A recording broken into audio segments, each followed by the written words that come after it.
My name is Zoe Martinez, and 18 months ago, I thought I was living the dream. I was a senior software architect at Pinnacle Digital Solutions, a company I'd helped build from the ground up in Austin, Texas. What I didn't know was that my worst nightmare was about to walk through our office doors in an expensive suit, carrying a briefcase full of outdated management tactics and an ego the size of the state capitol building. Before we jump back in, tell us where you're tuning in from, and if this story touches you, make sure you're subscribed, because tomorrow I've saved something extra special for you. The day Richard Brennan introduced himself as our new VP of Operations, I should have trusted my instincts. There was something about the way he surveyed our open-plan office on the 15th floor, like he was planning a hostile takeover rather than joining a team. But I was naive enough to believe that talent and dedication would speak for themselves. I was wrong. 6 months later, Rick would humiliate me in front of our biggest clients, calling me dead weight that was dragging the company down. What he didn't know was that while he was busy playing corporate politics, I held something that would change everything. But I'm getting ahead of myself. Let me take you back to where it all began, 6 years earlier, when Pinnacle Digital Solutions was nothing more than Harold Whitman's ambitious dream and a cramped co-working space that smelled perpetually of burnt coffee and determination. I was fresh out of graduate school with a master's in computer science, specializing in cloud infrastructure and artificial intelligence. Most of my classmates were chasing positions at the big tech giants in California, but something about Harold's vision drew me to Austin. He wasn't just talking about building another software company, he wanted to revolutionize how healthcare systems manage their data through intelligent cloud solutions. Harold Whitman was in his late 50s then, a former healthcare executive who had watched too many hospitals struggle with outdated systems that put patient care at risk. He'd invested his retirement savings and convinced 2 other investors to back his vision. When I walked into that tiny office for my interview, Harold was hunched over a whiteboard covered in diagrams that looked like abstract art to most people but made perfect sense to me. "Zoe," he said, after I'd spent 20 minutes explaining how we could implement machine learning algorithms to predict system failures before they happened, "I think you understand what we're trying to build here better than I do." I became employee number 3, right after Harold and his business partner Marcus Webb, who handled the financial side of operations. Those early days were intense in the way that only startup life can be. We worked 16-hour days, fueled by takeout pizza and the kind of enthusiasm that comes from building something meaningful from scratch. Harold treated me not just as an employee but as a co-founder in spirit, someone whose vision was integral to the company's future. "The healthcare industry is broken, Zoe," Harold would say during our late-night strategy sessions. "Every day, people suffer because their medical records are trapped in systems that can't talk to each other. We're not just building software, we're potentially saving lives." That sense of purpose drove everything I did. I designed our core architecture, developed our proprietary AI algorithms, and personally managed the implementation for our first dozen clients. When we landed our breakthrough contract with Austin General Hospital, it was my system that seamlessly integrated 5 different medical platforms that had never communicated before. Harold recognized my contributions in ways that went beyond salary. After our second year, when the company started turning a real profit, he offered me stock options that would vest over 6 years. "You're not just an employee here, Zoe, you're family. This company exists because of your vision." I signed those stock agreements without fully understanding their implications. The legal language was dense, filled with terms like preferred shares and conversion rights that seemed abstract compared to the immediate thrill of building revolutionary software. Harold assured me that as the company grew, those shares would become valuable. More importantly to me at the time, they represented his faith in my commitment to Pinnacle's mission. By year 4, we'd grown to 35 employees and moved into our current downtown high-rise office. The space was everything I'd dreamed of: nice floor-to-ceiling windows overlooking Lady Bird Lake, state-of-the-art development workstations, and enough whiteboard space to map out the future of healthcare technology. We had clients across Texas and were starting to attract attention from major hospital networks in neighboring states. Harold's health started declining around that time. Nothing dramatic, just the gradual fatigue that comes from years of startup stress catching up with a man in his 60s. He began delegating more operational responsibilities to Marcus and me, focusing his energy on strategic partnerships and investor relations. I thrived in the increased responsibility, leading our technical team and serving as the primary point of contact for our most complex implementations. "You have a gift for translating technical concepts into language that hospital administrators can understand," Harold told me during one of our quarterly reviews. That's rarer than you might think. Most brilliant engineers can't bridge that gap. My relationship with Harold was more than professional. He became a mentor and father figure. He attended my birthday parties, celebrated my promotion to senior software architect with champagne in the office, and always remembered to ask about my family back in San Antonio. When I bought my first house in South Austin, Harold insisted on helping me move, despite Marcus's protests that CEOs don't typically haul furniture. The company culture we built was special. We operated more like a tight-knit research team than a traditional corporation. Ideas flowed freely across departments, and Harold encouraged everyone to contribute to our strategic direction. Our monthly all-hands meetings felt more like family dinners than corporate presentations. We knew each other's spouses, celebrated each other's achievements, and genuinely cared about each other's success. Nina Kapoor joined our team during year 3 as a project manager and quickly became my closest friend at work. She had an MBA from UT Austin and a background in healthcare administration that perfectly complemented my technical expertise. We made an effective team, with Nina handling client relationships while I focused on technical implementation. More importantly, she became my sounding board and confidant as we navigated the challenges of rapid company growth. You realize Harold sees you as his successor, right? Nina asked me one afternoon as we grabbed coffee from the break room. The way he talks about your contributions in leadership meetings, it's clear he's grooming you for bigger things. I brushed off her observation at the time, but looking back, the signs were obvious. Harold included me in investor presentations, sought my input on major strategic decisions, and often introduced me to potential partners as the brilliant mind behind our technology platform. He was preparing me to eventually take over the technical leadership of the company, even if neither of us explicitly discussed succession planning. Those were golden years at Pinnacle. We were solving real problems, growing sustainably, and building something that mattered.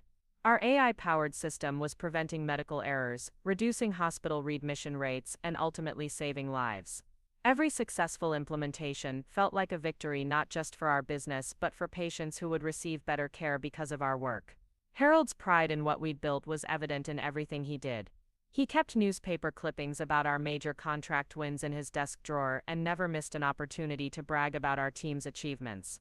When Austin Business Journal named Pinnacle one of the city's companies to watch, Harold had the article framed and hung in our lobby.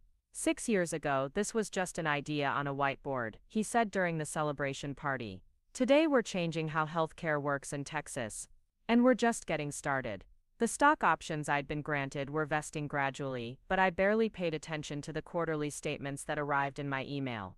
The numbers seemed abstract, and I was too focused on our day-to-day operations to think much about my equity position. Harold occasionally mentioned that the company's valuation was growing steadily, especially as we attracted interest from larger technology firms looking to acquire innovative healthcare solutions. Hold on to those shares, Zoe. He advised me one day after a particularly successful client presentation. This company is going places, and you deserve to benefit from everything you've helped create. I trusted Harold completely, which is why his announcement during our October leadership meeting caught me completely off guard. He looked tired that day, more worn down than I'd seen him since the early startup days. Marcus had been handling more of the financial presentations lately, and I'd noticed Harold leaving the office earlier than usual. I need to share some news with everyone, Harold began, his voice carrying a weight that made my stomach clench. My doctor has been after me for years to slow down, and my family has been after me even longer. I've decided it's time to step back from day-to-day operations and transition into a more advisory role. The room fell silent. Nina reached over and squeezed my hand under the conference table. Marcus nodded knowingly, suggesting he'd been part of these conversations already. But for me, the news felt like a sudden earthquake disrupting the foundation of everything I'd built my career on. This doesn't mean I'm abandoning Pinnacle, Harold continued quickly, seeing the concern on our faces. I'll still be involved in major strategic decisions and investor relations. But we need fresh leadership to take us to the next level. That's why I've been recruiting an experienced operations executive to join our team. Fresh leadership, the phrase stung more than I expected. Harold had been grooming me for expanded responsibilities for years, and I'd assumed that when he eventually stepped back, I would naturally move into a leadership role. Instead, he was bringing in someone from outside the company, someone who hadn't lived through our struggles and triumphs. I want everyone to meet Richard Brennan, Harold said as a tall man in an expensive charcoal suit walked into our conference room. Rick comes to us from TechFlow Industries, where he successfully scaled their operations from 50 to 300 employees. He has exactly the kind of corporate experience we need as we prepare for our next phase of growth. Rick Brennan looked like he'd stepped out of a business magazine, perfectly styled graying hair, confident posture, and the kind of handshake that felt more like a dominance display than a greeting. When Harold introduced me as our brilliant senior software architect and the technical brain behind our platform, Rick's smile seemed calculated rather than genuine. "Pleasure to meet you, Zoe," Rick said, his eyes already moving past me toward Marcus. "I'm looking forward to learning about your technical processes." The way he emphasized technical processes suggested he viewed my work as subordinate to the more important business of operations and strategy. During his presentation about his vision for Pinnacle's future, Rick spoke extensively about optimizing workflows, streamlining decision-making, and implementing proven corporate structures. He used buzzwords like synergistic and paradigm shifts that made Nina roll her eyes. "What I bring to Pinnacle is scalability," Rick concluded his presentation. "You've done impressive work building this company to its current level, but taking it to the next tier requires different skills." Preparing and narrating this story took us a lot of time, so if you are enjoying it, subscribe to our channel. It means a lot to us. Now back to the story.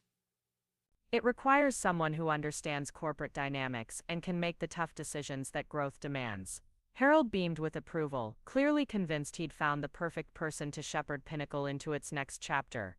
But something about Rick's presentation troubled me. He talked about our company like it was broken rather than successful, like our collaborative culture was a weakness rather than a strength. After the meeting, I lingered in the conference room, hoping to speak privately with Harold. "Are you sure about this?" I asked him. "Rick seems very corporate." "That's not really who we are as a company." Harold's expression softened, and for a moment he looked like the mentor I'd known for 6 years. "Zoe, I understand your concerns. Change is never easy, especially when you've been so integral to building something special. But Rick has experience scaling companies that I simply don't have. He's managed teams 3 times our size and navigated corporate challenges that we haven't faced yet." "But what about our culture?" I pressed. "What about the collaborative approach that's made us successful?" "Culture evolves as companies grow," Harold replied, though he didn't sound entirely convinced by his own words. "Rick understands that our people are our greatest asset. He's not here to destroy what we've built, he's here to help us build it bigger." I wanted to believe Harold, but Rick's presentation had felt more like a corporate takeover than a leadership transition. Still, I trusted Harold's judgment. He'd guided Pinnacle through 6 years of growth, and had never steered us wrong before. If he believed Rick was the right person to lead us forward, I would give the new VP of Operations a chance to prove himself. That decision would turn out to be the biggest mistake of my professional career. Rick's first week at Pinnacle was a masterclass in corporate impression management. He scheduled individual meetings with every department head, asking thoughtful questions about our processes and challenges. He complimented our technical achievements and expressed genuine interest in understanding our client relationships. To the casual observer, Rick seemed like the perfect addition to our leadership team, but I noticed small things that others missed.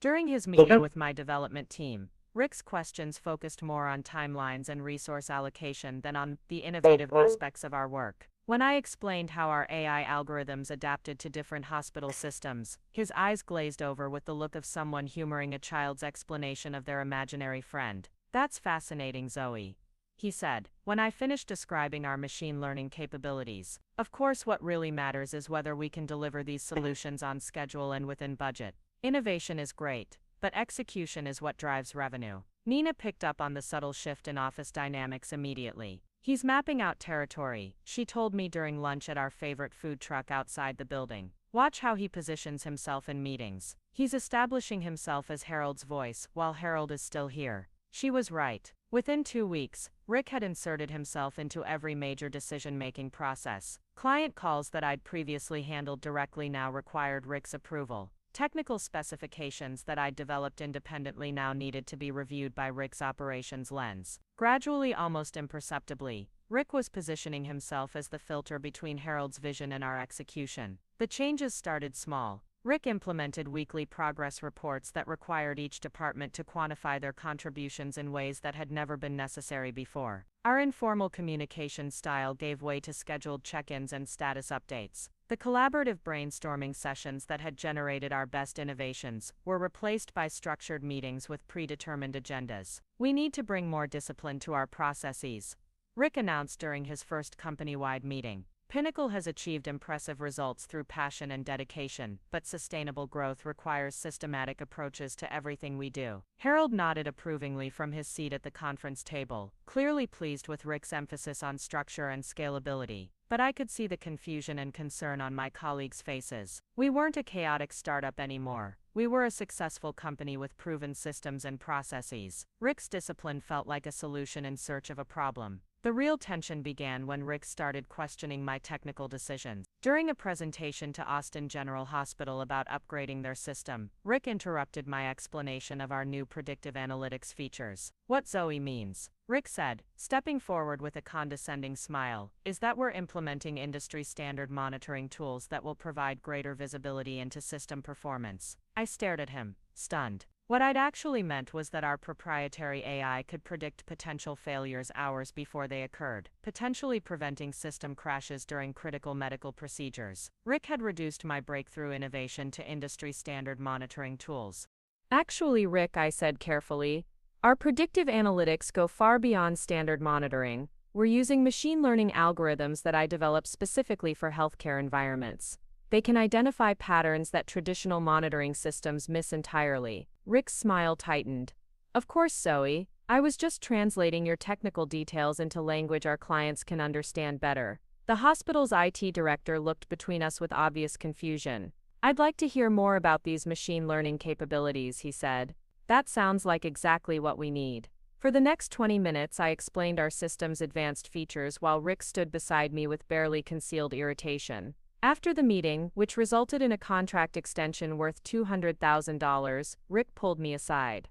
"In the future, I'd appreciate it if you'd let me handle client communication strategy," he said. "Your technical expertise is valuable, but I have experience positioning complex solutions in ways that resonate with decision makers." I wanted to point out that my direct communication with clients had generated millions of dollars in revenue over 6 years, but something in Rick's tone warned me that pushing back would not be wise.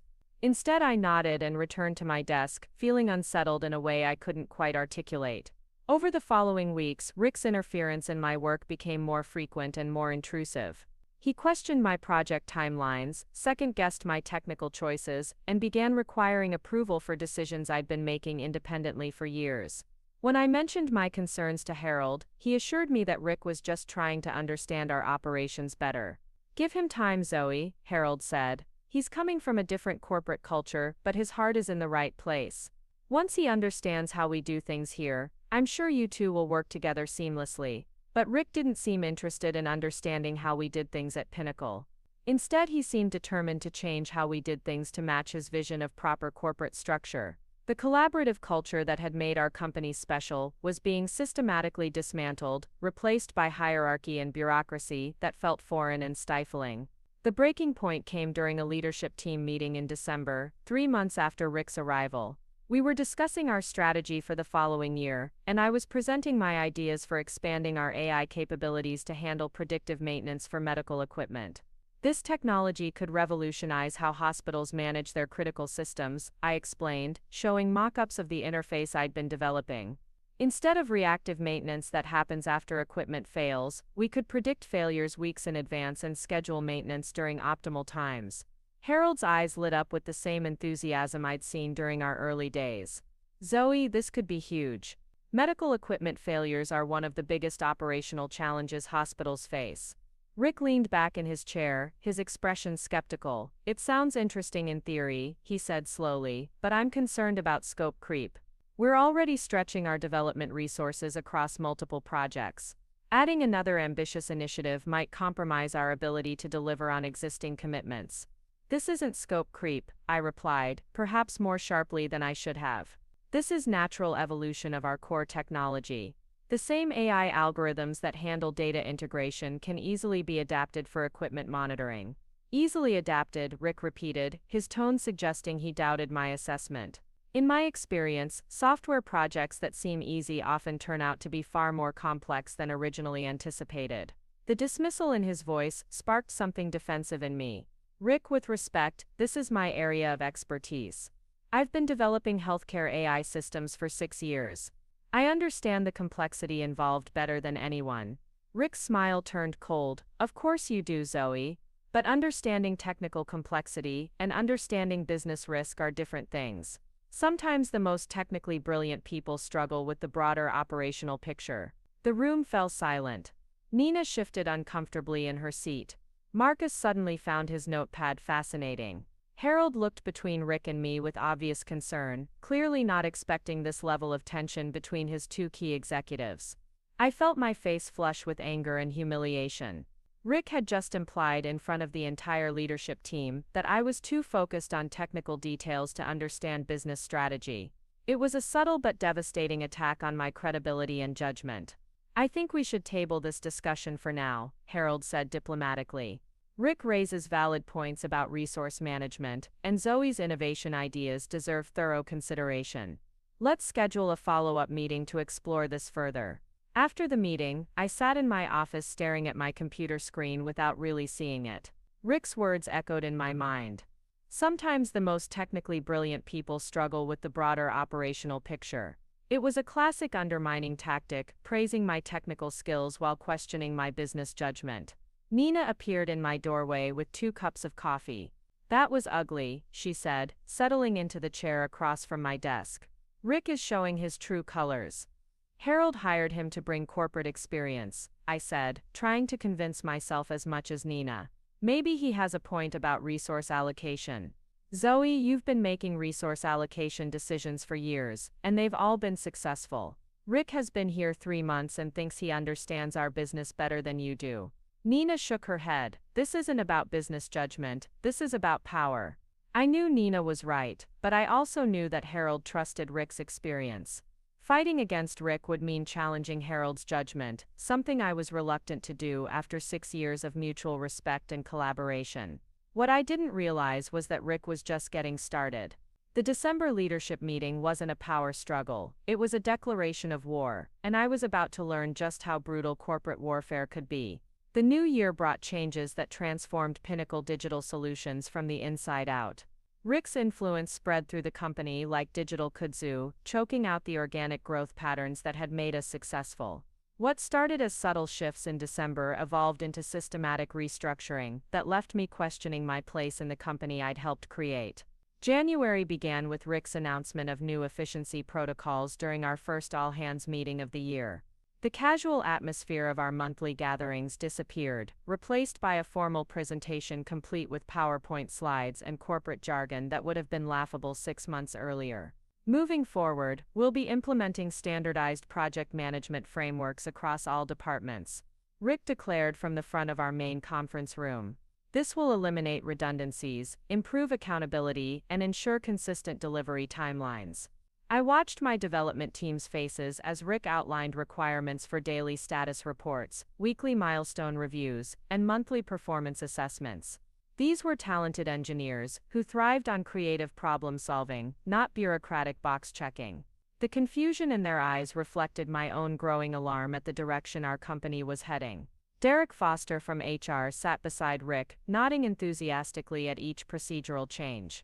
Derek had always been more interested in compliance than culture, and Rick's systematic approach clearly appealed to his administrative mindset. Together they represented a shift toward corporate standardization that felt fundamentally incompatible with our innovative spirit. Additionally, Rick continued, we'll be restructuring our client interaction protocols. All external communications will now route through designated account managers to ensure message consistency and strategic alignment. My stomach dropped. For 6 years, I'd maintained direct relationships with our clients' technical teams, understanding their challenges firsthand and developing solutions that addressed their specific needs. Those relationships were built on trust and technical credibility that couldn't be transferred to account managers who lacked deep understanding of our systems. After the meeting, I approached Harold in his office, hoping to voice my concerns about the sweeping changes. His office still reflected the startup mentality that had defined our early years, with whiteboards covered in strategic diagrams and shelves lined with industry awards we'd earned together. Harold, I'm worried about these new protocols, I said, closing his office door behind me. My direct relationships with client technical teams have been crucial to our success. Filtering those interactions through account managers could hurt our ability to understand and solve complex problems. Harold looked up from his computer, and I noticed the fatigue in his eyes that had become more pronounced since Rick's arrival. Zoe, I understand your concerns, but Rick has experience managing much larger operations than we've ever handled. These protocols might feel restrictive now, but they'll be essential as we continue growing. But what if we lose the personal touch that sets us apart from larger competitors? I pressed our clients trust us because we understand their technical challenges at a deep level. Account managers can't replicate that expertise. Rick isn't trying to eliminate your expertise. Harold replied, though his tone suggested he was repeating an argument he'd had with himself. He's trying to scale it more effectively. Think of it as leveraging your knowledge across a broader client base. I wanted to argue further, but Harold's body language indicated the conversation was over. He'd already made his decision to trust Rick's vision for corporate growth, and my concerns were being framed as resistance to necessary change, rather than legitimate warnings about protecting our competitive advantages. The impact of Rick's protocols became apparent within weeks. Marcus Webb, who had handled financial relationships with our clients since the company's founding, found himself relegated to back-end analysis, while new account managers took over his client-facing responsibilities. Lily Chen, our lead systems integration specialist, watched her carefully cultivated relationships with hospital IT directors get transferred to sales representatives who couldn't distinguish between our proprietary algorithms and off-the-shelf solutions. The frustration wasn't limited to senior staff. Brandon Hayes, one of our most talented junior developers, approached me privately about the daily status reports that consumed increasing amounts of his time. Zoe, I'm spending more time documenting what I'm doing than actually doing it, he said, during one of our informal coffee meetings. Yesterday I spent 2 hours writing reports about a feature that took me 30 minutes to implement. I sympathized with Brandon's frustration, but I also knew that questioning Rick's protocols openly would be seen as undermining leadership. Instead, I tried to help my team navigate the new requirements while protecting their ability to focus on meaningful work. Document the minimum required information, I advised Brandon. Focus on results rather than process details. Rick wants visibility into progress, so give him metrics that demonstrate value, without getting bogged down in implementation specifics. But Rick's demands for visibility extended far beyond simple progress tracking. He instituted weekly cross-departmental meetings, where every team leader had to present detailed status updates to the entire group.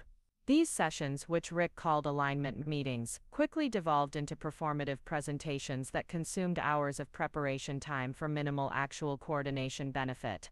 During one particularly painful alignment meeting in February, Rick questioned my team's approach to developing new diagnostic algorithms for Austin General Hospital. I'd been working on a system that could analyze patient data patterns to identify potential complications before they became critical, building on our existing AI framework. Zoe, I'm looking at your timeline for this diagnostic project, and I'm concerned about the complexity you're building into what should be a straightforward enhancement. Rick said, projecting my project plan onto the conference room screen for everyone to examine. The complexity is necessary for accuracy, I replied, maintaining professional composure despite feeling ambushed by the public scrutiny. Medical diagnostic systems require extensive validation and testing to ensure they don't generate false positives or miss critical indicators. I understand the importance of accuracy, Rick said, with the condescending tone I'd grown to despise, but I also understand the importance of delivery timelines. Our client is expecting results, not theoretical perfection. The implication that I prioritized perfection over practical delivery stung deeply. In 6 years of client work, I'd never missed a critical deadline or delivered a system that failed to meet operational requirements. My approach had always balanced thoroughness with efficiency, a balance that had earned Pinnacle its reputation for reliable innovation. Rick, the timeline I proposed accounts for necessary testing and validation, I said, my voice tighter than I intended. Rushing medical software to market without adequate validation could have serious consequences for patient safety. Of course, patient safety is important, Rick replied smoothly, but so is business sustainability. We can't spend unlimited time perfecting every feature when our competitors are moving faster with acceptable solutions. Harold shifted uncomfortably in his seat, clearly sensing the tension but reluctant to intervene in what appeared to be a technical disagreement. Nina caught my eye from across the table, her expression reflecting the anger I was struggling to suppress. The rest of the team watched our exchange with obvious discomfort, unsure whether they were witnessing professional debate or personal conflict.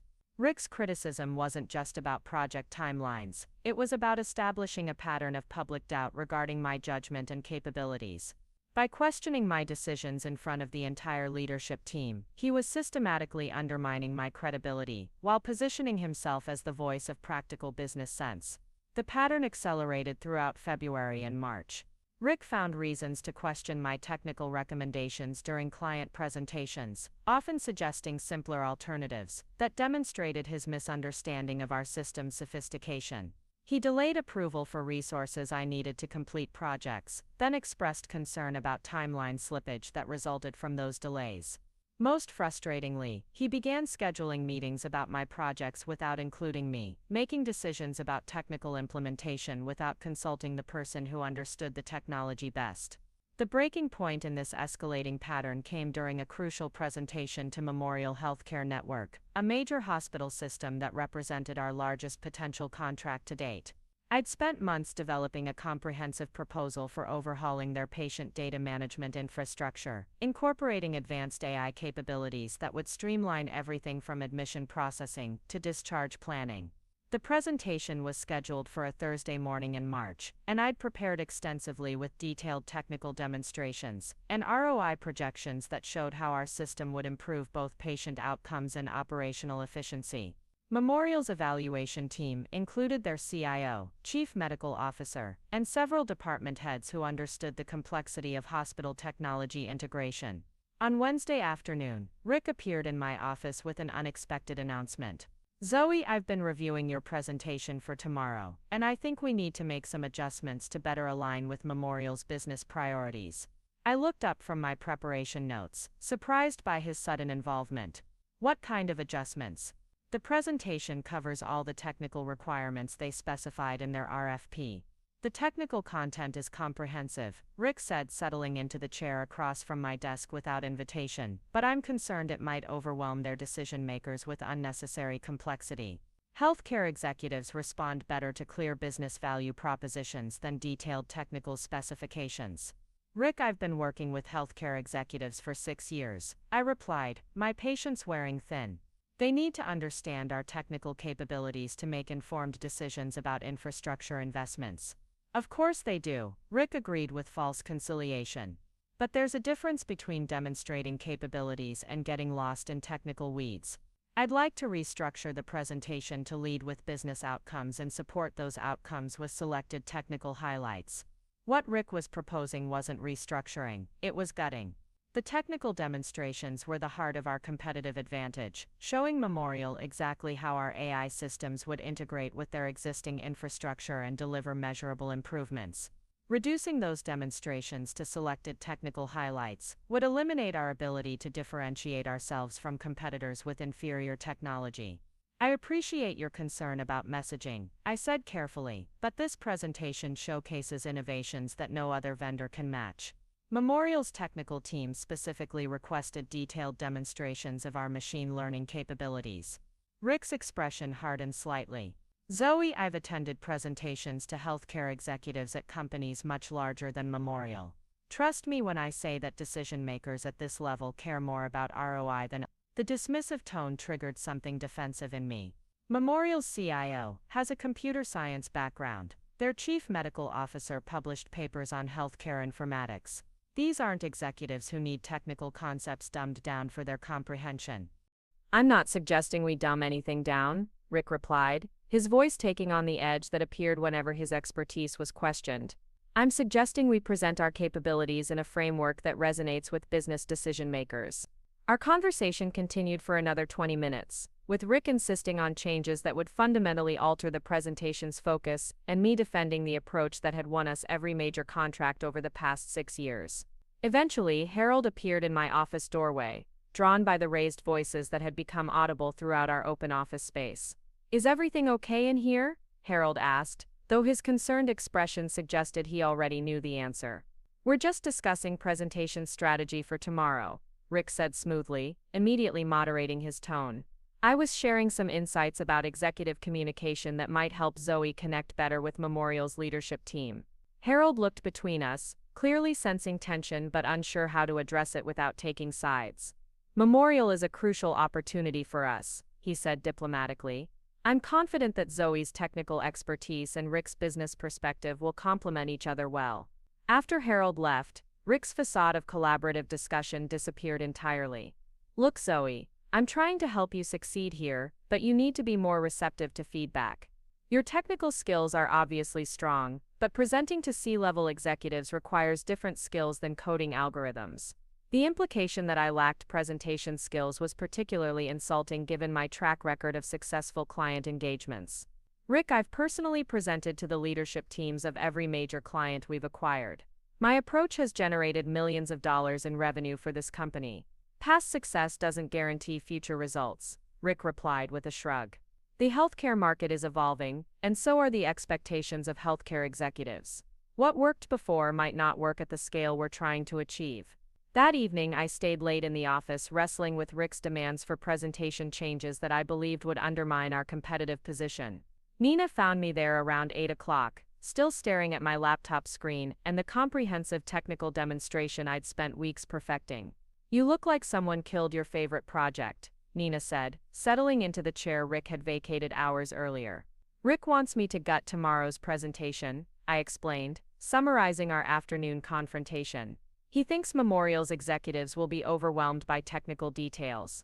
Nina frowned. Doesn't Memorial's CIO have an engineering background? I remember reading that she implemented their current EHR system personally. Exactly, these are sophisticated technology leaders who need to understand what they're buying. But Rick thinks I should focus on business outcomes and minimize technical demonstrations. What did Harold say when you explained your concerns? Harold wasn't really involved in the discussion. He just encouraged us to find common ground. I rubbed my temples, feeling a tension headache building. I think Harold believes Rick's corporate experience gives him insights that I lack. Nina was quiet for a moment, processing the implications. Zoe, you realize what's happening here, right? Rick isn't trying to improve your presentation. He's trying to undermine your expertise in front of our biggest potential client. You think he wants the presentation to fail? I think he wants you to fail, Nina said bluntly. If Memorial chooses a competitor because our presentation lacks technical depth, Rick can argue that your approach was too technical for business decision makers.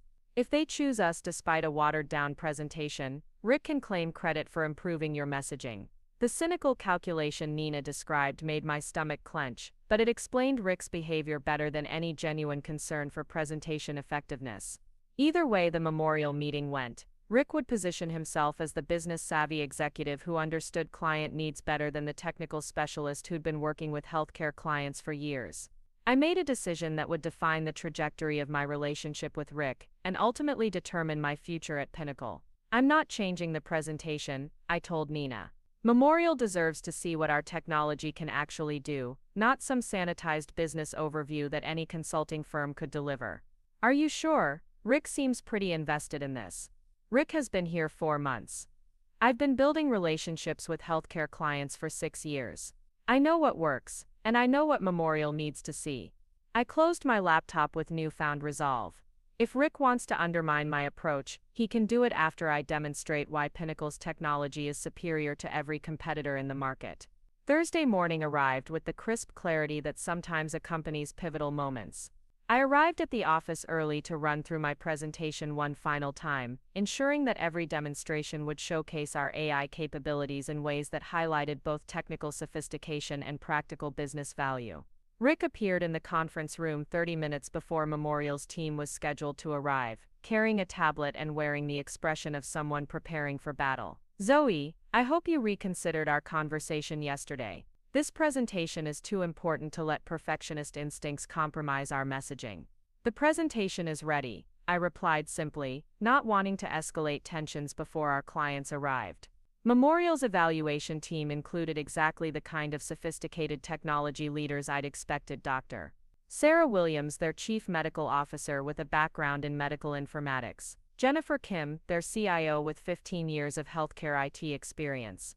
and David Rodriguez, their chief operating officer who'd overseen technology implementations at 3 major hospital systems. For the first hour, my presentation proceeded exactly as I'd planned. I demonstrated how our AI algorithms could predict patient flow patterns, optimize resource allocation, and identify potential complications before they became critical. Jennifer Kim asked detailed technical questions about our machine learning models, while Dr. Williams wanted to understand how our system would integrate with their clinical workflows. This predictive capability for patient deterioration is exactly what we've been looking for, Williams said after watching a simulation of our early warning system. Current commercial solutions generate too many false alarms to be clinically useful. Our algorithms learn from each hospital's specific patient population, I explained, so the system becomes more accurate over time rather than remaining static like traditional rule-based systems. Rick had remained mostly silent during the technical demonstrations, occasionally nodding or taking notes on his tablet. But as we transitioned to discussing implementation timelines and support requirements, he began inserting himself into the conversation in ways that shifted focus away from our technical advantages. What Dr. Williams is highlighting, Rick interjected smoothly, is the business value of reduced false alarms. Fewer unnecessary alerts mean more efficient nursing workflows and better resource utilization across departments. Jennifer Kim looked puzzled by Rick's translation of a conversation she'd been following perfectly well. Actually, I'm more interested in the technical architecture that enables this accuracy improvement. How does your machine learning model handle the complexity of different patient populations? I started to answer her question, but Rick stepped forward with a business-focused response that completely missed the technical nuance she was asking about. Our platform is designed for scalability across diverse healthcare environments, he said. We can adapt our core algorithms to match any hospital's operational requirements. The generic corporate speak was exactly the kind of response that differentiated us from competitors in the worst possible way. Memorial's team had specifically chosen Pinnacle because we offered sophisticated technology that went beyond standard industry solutions. Rick's vague promises about scalability and adaptation made us sound like every other vendor they'd already rejected.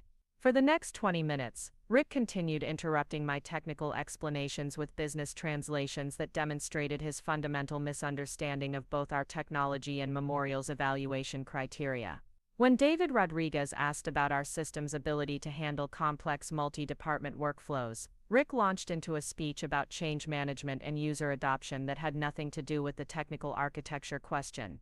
I watched Jennifer Kim's expression shift from engaged interest to polite confusion as Rick's interruptions prevented me from providing the detailed technical information she needed to evaluate our proposal. Dr. Williams began checking her phone, clearly losing interest in a presentation that had devolved into generic business platitudes. The final straw came when Jennifer asked a specific question about our data encryption and security protocols, issues that were crucial for hospital systems handling sensitive patient information. Before I could respond with the detailed security architecture we'd developed, Rick jumped in with a superficial answer about industry standard security measures and comprehensive compliance frameworks. Actually, I said, finally reaching my limit with Rick's interference, let me show you our specific security implementation. I clicked to a detailed diagram of our encryption protocols, access controls, and audit capabilities. We've developed proprietary security features that go well beyond industry standards, including real-time threat detection and automated response systems. Jennifer Kim leaned forward with renewed interest. That's exactly the kind of detail we need to see. Can you walk us through the automated response capabilities? For the next 15 minutes, I provided the technical depth that Memorial's evaluation team had been seeking, demonstrating security features that clearly differentiated us from competitors. Rick stood beside me with barely concealed frustration, his attempts to redirect the conversation repeatedly overruled by direct technical questions from our audience. The presentation concluded with Memorial's team expressing strong interest in moving forward with a detailed implementation proposal. Jennifer Kim specifically complimented our technical sophistication, while Dr. Williams praised the clinical relevance of our AI capabilities. This is exactly the kind of advanced system we've been hoping to find, Dr. Williams said as we concluded the meeting. Your technology addresses problems that other vendors haven't even acknowledged exist. After Memorial's team left, I felt the satisfaction that comes from delivering a presentation that showcased our capabilities exactly as intended. Despite Rick's attempts to dilute our technical message, Memorial's evaluation team had seen enough to understand why Pinnacle's AI platform represented a significant advancement over existing solutions. Rick's reaction to the successful presentation revealed the true nature of his frustration with my approach. Instead of celebrating a potential major contract win, he cornered me in the conference room after our clients had departed. "That was exactly the kind of technical deep dive I was trying to help you avoid," he said, his professional facade cracking to reveal genuine irritation. "You overwhelmed them with implementation details when they needed to understand business value." "Rick, they explicitly asked for technical details," I replied, my own patience finally exhausted.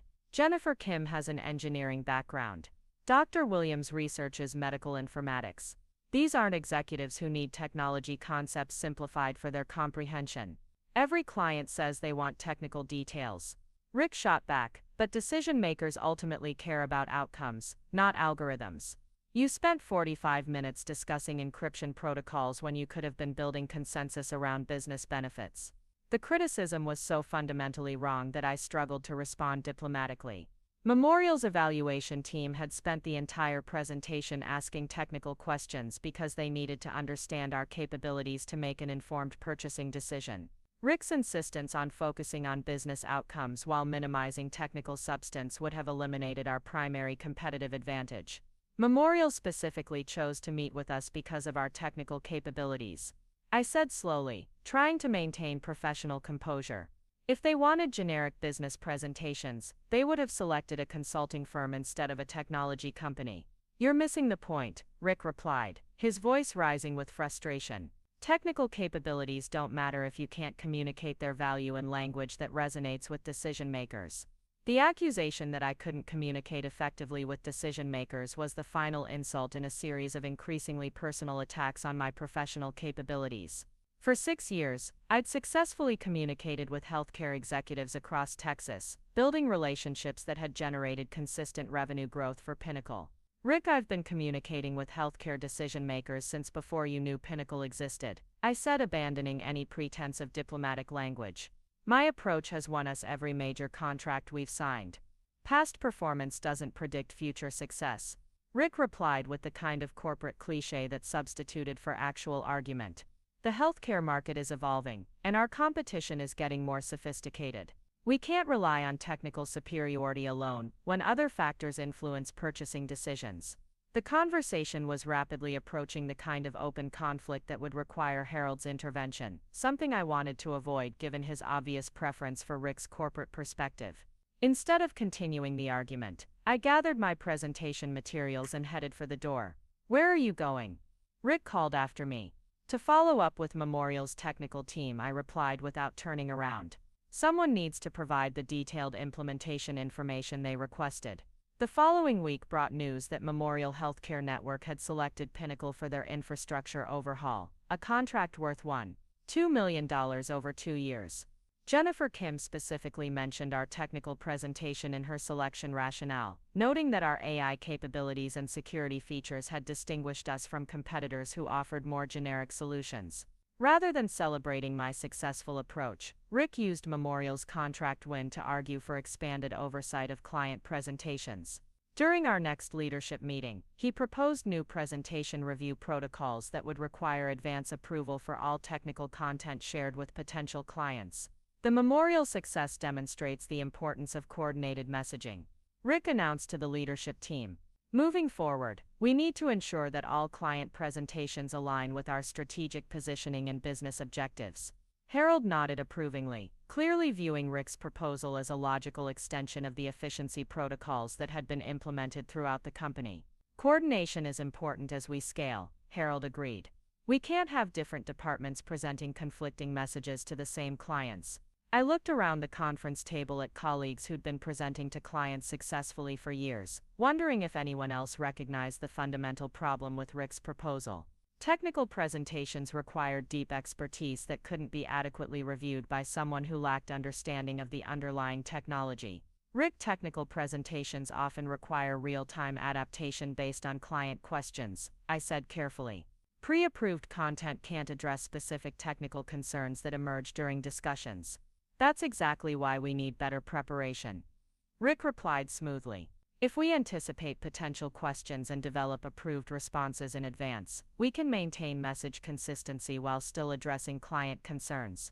The idea that we could anticipate every technical question a sophisticated client might ask revealed Rick's fundamental misunderstanding of how complex technology sales actually worked. Healthcare IT leaders ask detailed questions about implementation specifics, integration challenges, and customization requirements that vary dramatically between different hospital systems.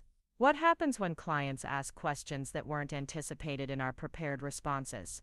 I pressed. That's when having experienced business development support becomes valuable. Rick answered with a meaningful look in my direction. Technical specialists can focus on technical accuracy, while business professionals handle strategic communication. The implication was clear. Rick viewed me as a technical specialist who lacked the business acumen to communicate effectively with clients independently. Despite 6 years of successful client relationships and a track record that included our largest contracts, Rick was positioning himself as the business professional who could translate my technical expertise into language that decision-makers could understand. Nina caught my eye from across the table, her expression reflecting the anger I was struggling to suppress. Marcus shifted uncomfortably in his seat, clearly recognizing the power struggle that was playing out but reluctant to take sides. Harold remained focused on Rick's presentation, apparently convinced that expanded oversight would improve our client engagement effectiveness. The meeting concluded with approval for Rick's presentation review protocols, effective immediately. All technical content would now require advance review and approval from Rick's operations team before being shared with clients. It was a systematic stripping away of the autonomy that had allowed me to build strong client relationships based on technical credibility and deep understanding of healthcare challenges. Walking back to my office after the meeting, I realized that Rick's campaign against my independence was entering a new phase. He'd successfully positioned himself as the business expert who could improve my technical communication, while simultaneously implementing systems that would give him control over every aspect of my client interactions. The collaborative culture that had made Pinnacle special was being replaced by hierarchical control that valued consistency over innovation and compliance over creativity.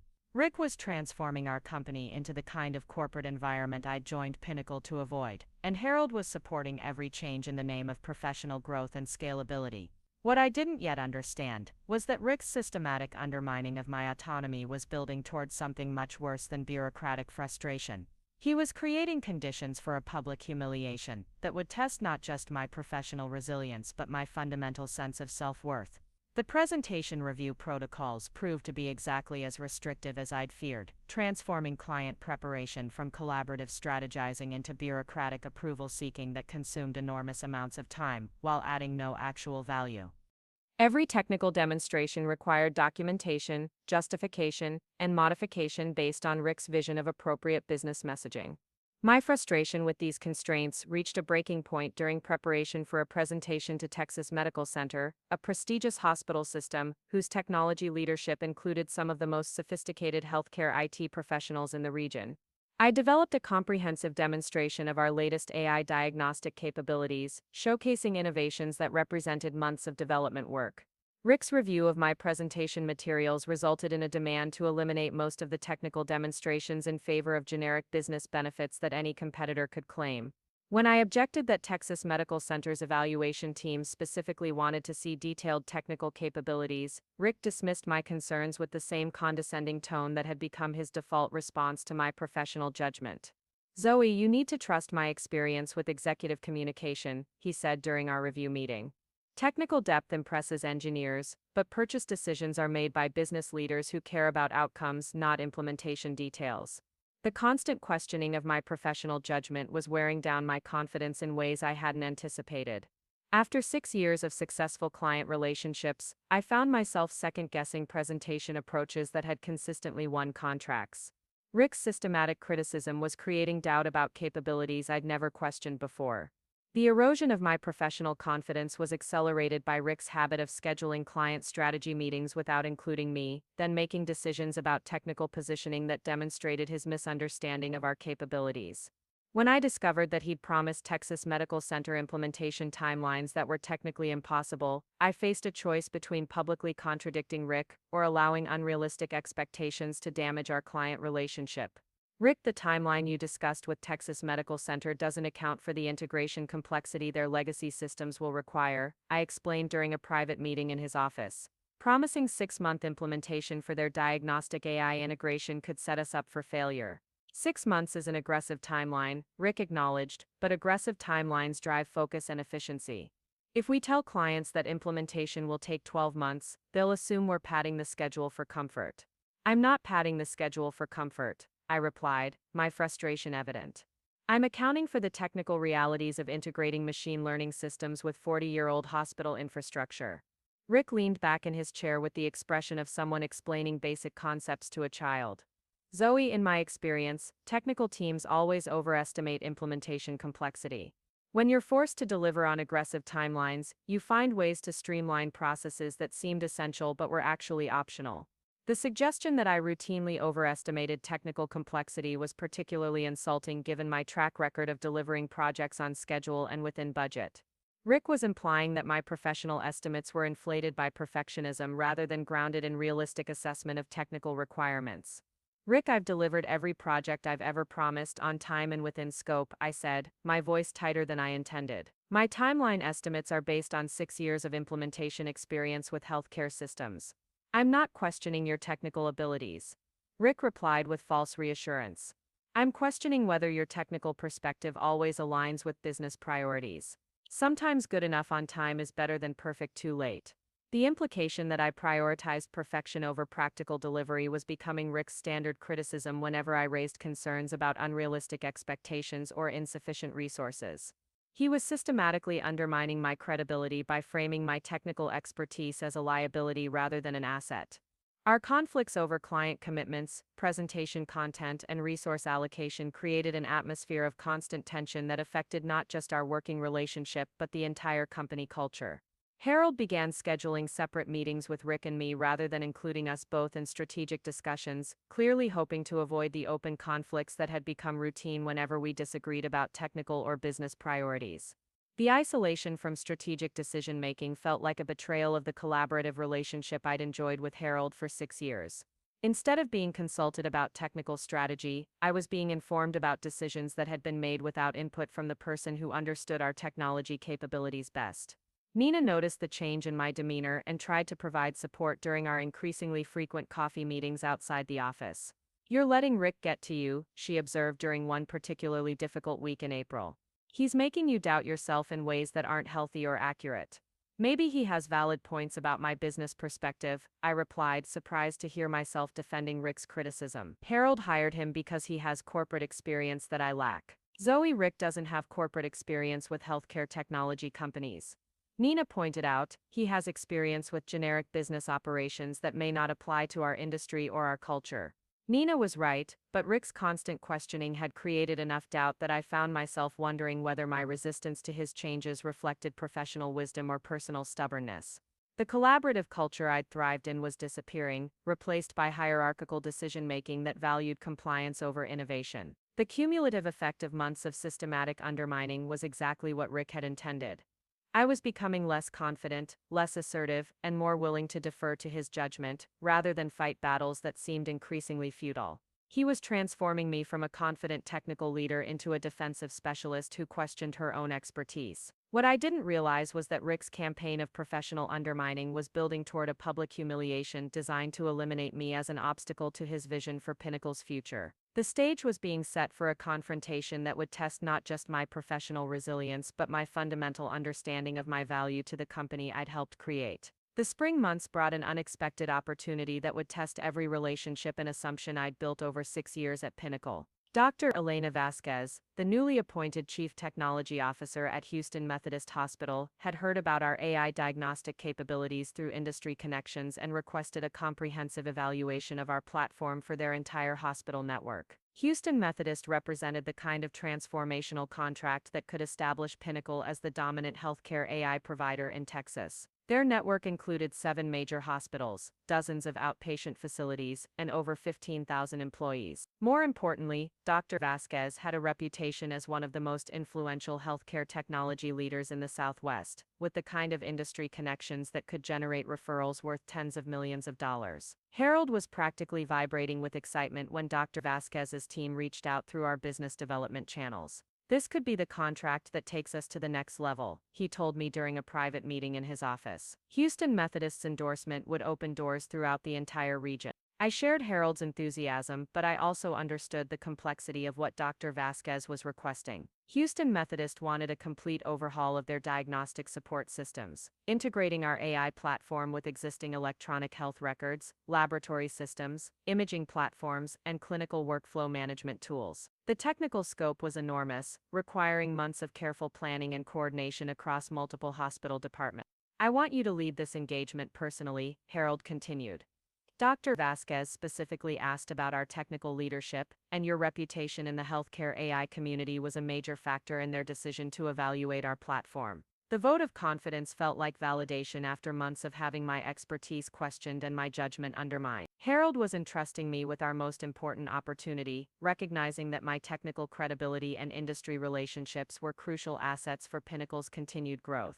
"I'll need significant autonomy to customize our approach for their specific requirements," I told Harold. "Houston Methodist's infrastructure is uniquely complex, and their clinical workflows have evolved over decades. Cookie-cutter solutions won't work for this engagement. You'll have whatever autonomy you need," Harold assured me. "Rick understands that this contract requires specialized technical expertise. I've already discussed the engagement with him, and he's committed to supporting your leadership on this project." Harold's assurance that Rick would support my leadership proved to be optimistic rather than realistic. Within hours of learning about the Houston Methodist opportunity, Rick scheduled a meeting to discuss coordination strategies for what he called our most visible client engagement to date. "This engagement represents a significant opportunity for Pinnacle," Rick began, settling into his usual position of authority across from my desk. "It also represents significant risk if we don't manage the client relationship carefully." I looked up from the technical requirements document that Dr. Vasquez's team had provided, already sensing that Rick's definition of careful management would conflict with the flexible collaborative approach that complex technical implementations required. "What kind of risk management are you thinking about?" I asked, though I suspected I already knew the answer. "Houston Methodist is evaluating multiple vendors, including some much larger companies with established track records in enterprise healthcare implementations," Rick explained. "We need to position ourselves as the stable, reliable choice rather than the innovative startup that might struggle with scale." The characterization of Pinnacle as an innovative startup that might struggle with scale was particularly frustrating given our 6-year track record of successful implementations across Texas. We weren't a startup anymore, we were an established company with proven capabilities and satisfied clients throughout the healthcare industry. "Rick, we've successfully implemented our platform at hospital systems larger than Houston Methodist," I pointed out. "Austin General has more beds, and Dallas Presbyterian has more complex legacy integration requirements. Scale isn't a concern for this engagement." "Scale isn't just about hospital size," Rick replied with the condescending tone that had become his default response to my professional assessments. "It's about managing enterprise-level expectations, stakeholder communication, and project governance structures." Rick's emphasis on governance structures and stakeholder communication suggested that he viewed the Houston Methodist engagement as an opportunity to demonstrate his corporate management expertise rather than our technical capabilities. I could already envision him inserting himself into client relationships that required deep technical understanding and flexible problem-solving. Dr. Vasquez specifically requested detailed technical discussions about our AI algorithms and integration methodologies, I said, hoping to redirect the conversation toward the technical depth that would actually win the contract. Their evaluation criteria emphasize innovation and clinical effectiveness over project governance. "Of course, technical capabilities are important," Rick acknowledged, "but enterprise clients also evaluate vendor stability, communication processes, and change management expertise. We need to demonstrate that we can deliver not just innovative technology but professional service that meets enterprise standards." The implication that my approach to client service didn't meet enterprise standards was becoming a recurring theme in Rick's criticism of my work. Despite 6 years of building strong client relationships based on technical expertise and responsive support, Rick consistently suggested that my methods needed improvement to satisfy sophisticated clients. Our discussion about Houston Methodist continued for another 30 minutes, with Rick outlining governance structures, communication protocols, and approval processes that would transform the flexible collaborative engagement Dr. Vasquez had requested into a bureaucratic implementation that prioritized documentation over innovation. I want to establish clear milestone reviews with defined deliverables and success criteria, Rick explained, projecting an implementation timeline that looked more like a construction project than a sophisticated AI integration. This will give Houston Methodist confidence that we can manage complex projects with appropriate oversight. Rick, AI implementations don't follow linear milestone progressions, I replied, my frustration evident. Machine learning algorithms require iterative development based on real data and clinical feedback. Rigid milestone structures could actually slow down the implementation and reduce the quality of the final system. Every complex project benefits from structured management, Rick countered. Dr. Vasquez may have a technical background, but she also has enterprise responsibility for managing vendor relationships and ensuring project success. Rick's determination to impose structured project management on a technical engagement that required flexibility and adaptation revealed his fundamental misunderstanding of how innovative AI systems were actually developed and deployed. Houston Methodist wasn't buying a commodity software package that could be installed according to predetermined specifications. They were investing in cutting-edge technology that would need to evolve based on their unique clinical environment. The conflict over project management philosophy escalated when Rick announced his intention to attend the initial planning meetings with Dr. Vasquez's team. I want to establish the right relationship dynamics from the beginning, he explained. Enterprise clients expect to work with senior business leadership, not just technical specialists. The suggestion that Dr. Vasquez, who held a PhD in biomedical informatics and had published extensively on healthcare AI applications, would prefer to work with business leadership rather than technical specialists, demonstrated Rick's complete misreading of both the client and the engagement requirements. Dr. Vasquez specifically asked to meet with our technical leadership, I reminded Rick. Her evaluation team includes their chief medical informatics officer, senior software architects, and clinical AI researchers. These are technical professionals who want to discuss implementation details, not project governance. Initial meetings set the tone for entire engagements, Rick replied dismissively. Even technical professionals appreciate working with vendors who demonstrate business maturity and project management expertise. Our disagreement about client relationship management reached Harold's attention when Rick copied him on an email outlining his Houston Methodist engagement strategy. The strategy document included organizational charts, communication hierarchies, and approval processes that would position Rick as the primary client contact while relegating me to a technical support role. Harold scheduled a meeting to discuss the engagement approach, clearly hoping to resolve the conflict before it affected our relationship with Houston Methodist. This contract is too important for internal disagreements, he began diplomatically. I need to understand how we can best support Zoe's technical leadership while incorporating Rick's project management expertise.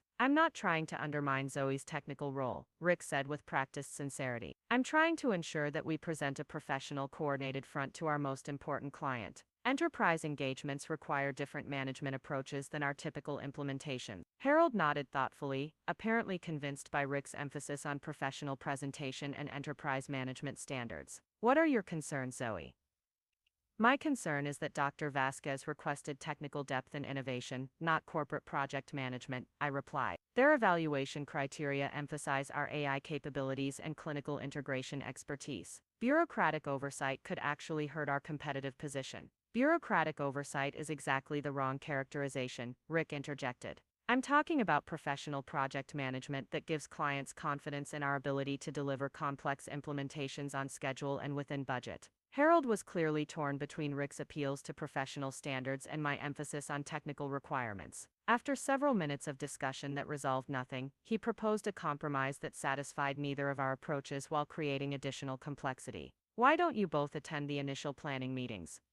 Harold suggested. Zoe can lead the technical discussions while Rick provides business and project management support. This will demonstrate our depth of expertise while ensuring proper engagement coordination. The compromise was worse than either of our individual approaches would have been. Instead of focused technical discussions between AI experts, Houston Methodist would witness internal power struggles between a technical leader and a business manager who fundamentally disagreed about implementation philosophy. I accepted Harold's compromise reluctantly, knowing that arguing further would be interpreted as resistance to collaborative teamwork. Rick agreed enthusiastically, clearly viewing joint attendance as an opportunity to demonstrate his business expertise while gradually assuming control of the client relationship. The first planning meeting with Dr. Vasquez's team was scheduled for the following Tuesday at Houston Methodist's downtown campus. I spent the weekend preparing detailed technical materials that demonstrated our AI platform's capabilities while addressing the specific integration challenges their complex infrastructure would present. Rick spent the same weekend preparing what he called relationship-building materials that emphasized Pinnacle's corporate stability, project management methodologies, and enterprise service capabilities. His materials looked impressive from a business perspective but contained virtually no technical substance that would help Dr. Vasquez's team evaluate our actual capabilities. Tuesday morning arrived with the kind of crisp clarity that sometimes precedes pivotal moments. The drive to Houston took 2 hours, giving Rick and me time to discuss our presentation strategy while navigating early morning traffic along Interstate 10. Remember that first impressions matter enormously in enterprise sales, Rick advised as we approached Houston's Medical Center district. Dr. Vasquez will be evaluating not just our technology, but our ability to manage complex vendor relationships professionally. Dr. Vasquez already knows about our technology, I replied, reviewing my notes one final time. She contacted us specifically because of our AI innovation. What she needs to evaluate is whether our platform can integrate effectively with their existing systems. Technical integration is obviously important, Rick acknowledged, but so is vendor management, communication protocols, and change management support. Enterprise clients have been burned by innovative companies that couldn't deliver professional service. Rick's emphasis on professional service implied that our current client relationships lacked the sophistication that enterprise clients required. The criticism was particularly frustrating given positive feedback from every major client we'd served, including several hospital systems larger and more complex than Houston Methodist. Dr. Vasquez's office was located on the top floor of Houston Methodist's research tower, with windows overlooking the sprawling medical center that served as the heart of Houston's healthcare industry. The meeting room she'd reserved could accommodate 12 people around a conference table equipped with multiple displays for technical presentations. Dr. Vasquez herself was younger than I'd expected, probably in her early 40s, with the kind of intense focus that characterized successful healthcare technology leaders. Her team included Dr. James Chen, their Chief Medical Informatics Officer, Zoe Martinez, their Senior Software Architect, and David Kim, their Clinical AI Research Director. Ms. Martinez, thank you for making the trip to Houston, Dr. Vasquez began, shaking my hand with the firm grip of someone accustomed to command. Your reputation in the healthcare AI community preceded our initial contact. Dr. Chen has been following your work on predictive diagnostics since your presentation at last year's HIMSS conference. The reference to my presentation at the Healthcare Information and Management Systems Society conference was gratifying validation of my professional standing in the industry. HIMSS was the most prestigious healthcare technology conference in North America, and my presentation on AI diagnostic algorithms had generated significant interest from healthcare leaders across the country. Dr. Chen, it's an honor to meet you, I replied, recognizing his name from several influential papers on clinical decision support systems. Your research on reducing diagnostic errors through AI-assisted analysis helped inspire some of our algorithm development. I'm particularly interested in your approach to handling uncertainty in diagnostic recommendations, Dr. Chen said, settling into his chair at the conference table. Too many AI systems present false confidence that can mislead clinicians into making poor decisions. The conversation was proceeding exactly as I'd hoped, with immediate engagement on technical substance that demonstrated mutual respect between AI experts. Dr. Vasquez's team clearly wanted to dive into implementation details rather than discuss project governance or vendor management protocols. Rick cleared his throat diplomatically, apparently feeling excluded from a conversation that focused on technical expertise rather than business relationships. Dr. Vasquez, I'm Rick Brennan, Pinnacle's VP of Operations. I wanted to ensure that we discuss not just technical capabilities but implementation support and project management approaches. Dr. Vasquez looked puzzled by the sudden shift from technical discussion to business process topics. Mr. Brennan, we appreciate comprehensive vendor support, but our primary evaluation criteria focus on AI platform capabilities and clinical integration effectiveness. Of course, Rick replied smoothly, but enterprise implementations also require structured project management, clear communication protocols, and change management expertise. We want to ensure that Houston Methodist receives not just innovative technology but professional service that meets enterprise standards. The phrase enterprise standards seemed particularly out of place in a discussion between healthcare AI researchers who were evaluating cutting-edge technology rather than commodity business software. Dr. Vasquez's team exchanged glances that suggested they found Rick's emphasis on project governance irrelevant to their technical evaluation criteria. Mr. Brennan, perhaps we could focus on technical capabilities first and discuss implementation support later, Dr. Vasquez suggested diplomatically. We have limited time today, and my team has specific questions about Ms. Martinez's AI algorithms. For the next hour, I presented detailed demonstrations of our diagnostic AI platform showing how our machine learning models analyzed clinical data to identify patterns that human diagnosticians might miss. Dr. Chen asked sophisticated questions about algorithm validation while Sarah Martinez wanted to understand integration architecture for their existing electronic health record systems. This uncertainty quantification approach is exactly what we've been looking for, Dr. Chen observed after watching a simulation of our diagnostic recommendations. Most commercial AI systems either provide no confidence metrics or use confidence metrics that don't correlate with actual accuracy. Our confidence metrics are calibrated using real clinical outcomes, I explained, showing data from implementations at other hospital systems. The system learns not just what diagnoses are likely but how confident it should be in those predictions. Rick remained mostly silent during the technical demonstrations, occasionally taking notes but clearly unable to contribute meaningfully to discussions that required deep understanding of machine learning algorithms and clinical decision support systems. When the conversation shifted to implementation timelines and resource requirements, Rick attempted to reassert his relevance by proposing the structured project management approach he'd outlined during our preparation meetings. Houston Methodist deserves implementation planning that includes clear milestones, defined deliverables, and regular progress reviews. Rick announced, distributing printed copies of his project governance framework. This structured approach ensures accountability and gives all stakeholders confidence in project success. Dr. Vasquez reviewed Rick's project timeline with obvious skepticism. Mr. Brennan, this implementation schedule looks very rigid for AI development work. Machine learning systems require iterative refinement based on clinical feedback and real-world performance data. Structured planning doesn't preclude iterative development, Rick replied, though his project timeline clearly showed linear milestone progression that assumed predetermined deliverables could be defined in advance. It simply ensures that iterative work occurs within defined parameters and schedule constraints. Sarah Martinez looked up from Rick's project documents with confusion evident on her face. These milestones assume that algorithm performance can be predicted months in advance, she observed. AI development doesn't work that way. We need flexibility to adjust based on what we learn during implementation. Rick's project management framework was being critiqued by exactly the kind of sophisticated technical professionals he claimed to understand better than I did. Dr. Vasquez's team recognized that his structured approach would actually impede the flexible, collaborative development process that innovative AI implementations required. Perhaps we should focus on technical architecture first and refine project management approaches as we learn more about implementation requirements. For the remainder of the meeting, I answered detailed questions about our AI platform's capabilities, integration methodologies, and customization options. Dr. Chen was particularly interested in our approach to handling the noisy, incomplete data that characterized real clinical environments. Sarah Martinez wanted to understand how our algorithms would adapt to Houston Methodist's specific patient populations and clinical protocols. The technical discussions revealed that Houston Methodist's evaluation team possessed exactly the kind of sophisticated understanding that Rick consistently underestimated in healthcare clients.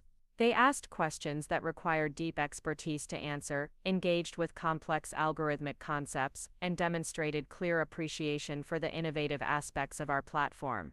As the meeting concluded, Dr. Vasquez expressed strong interest in moving forward with a detailed technical evaluation.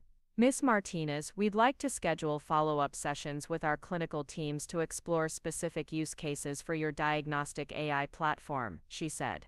Your approach to uncertainty quantification addresses some persistent challenges in clinical decision support. I'm excited to work with your clinical teams, I replied, genuinely enthusiastic about the opportunity to collaborate with Houston Methodist's medical professionals. Understanding how clinicians actually use diagnostic support tools is crucial for developing AI systems that improve rather than complicate clinical workflows. During the drive back to Austin, Rick was unusually quiet, apparently processing the morning's events and their implications for his role in the Houston Methodist engagement. His project management framework had been politely but clearly rejected, while my technical expertise had generated genuine enthusiasm from Dr. Vasquez's evaluation team. That went well, Rick said finally, though his tone suggested he wasn't entirely pleased with how events had unfolded. Dr. Vasquez's team seems very technically focused. They're evaluating AI technology, I replied, stating what seemed obvious. Technical focus is exactly what we should expect from healthcare AI researchers. Of course, but enterprise implementations require more than technical excellence, Rick insisted, apparently unwilling to abandon his corporate management perspective despite its poor reception from Houston Methodist's team. At some point, they'll need to consider project governance and vendor management factors. The conversation continued in this vein for most of the drive back to Austin, with Rick maintaining that Houston Methodist would eventually appreciate his business expertise while I focused on preparing for the technical evaluation sessions that Dr. Vasquez had requested. What I didn't realize was that Rick's lukewarm reception from Houston Methodist's team had triggered a defensive response that would soon escalate into open hostility. Instead of recognizing that sophisticated technical clients required different engagement approaches, Rick concluded that I had deliberately undermined his contributions during the meeting. The seeds of our most serious conflict were being planted, growing in the soil of Rick's wounded ego and his fundamental misunderstanding of what clients like Houston Methodist actually valued in vendor relationships. Over the following weeks, I focused intensively on preparing for Houston Methodist's technical evaluation process. Dr. Vasquez had arranged for her team to visit Pinnacle's offices for hands-on demonstrations of our AI platform, including live simulations using anonymized clinical data from their own hospital systems. The evaluation process required extensive preparation, including configuring our development environment to handle Houston Methodist's data formats, training our algorithms on representative patient populations, and developing custom interfaces that would integrate seamlessly with their existing clinical workflows.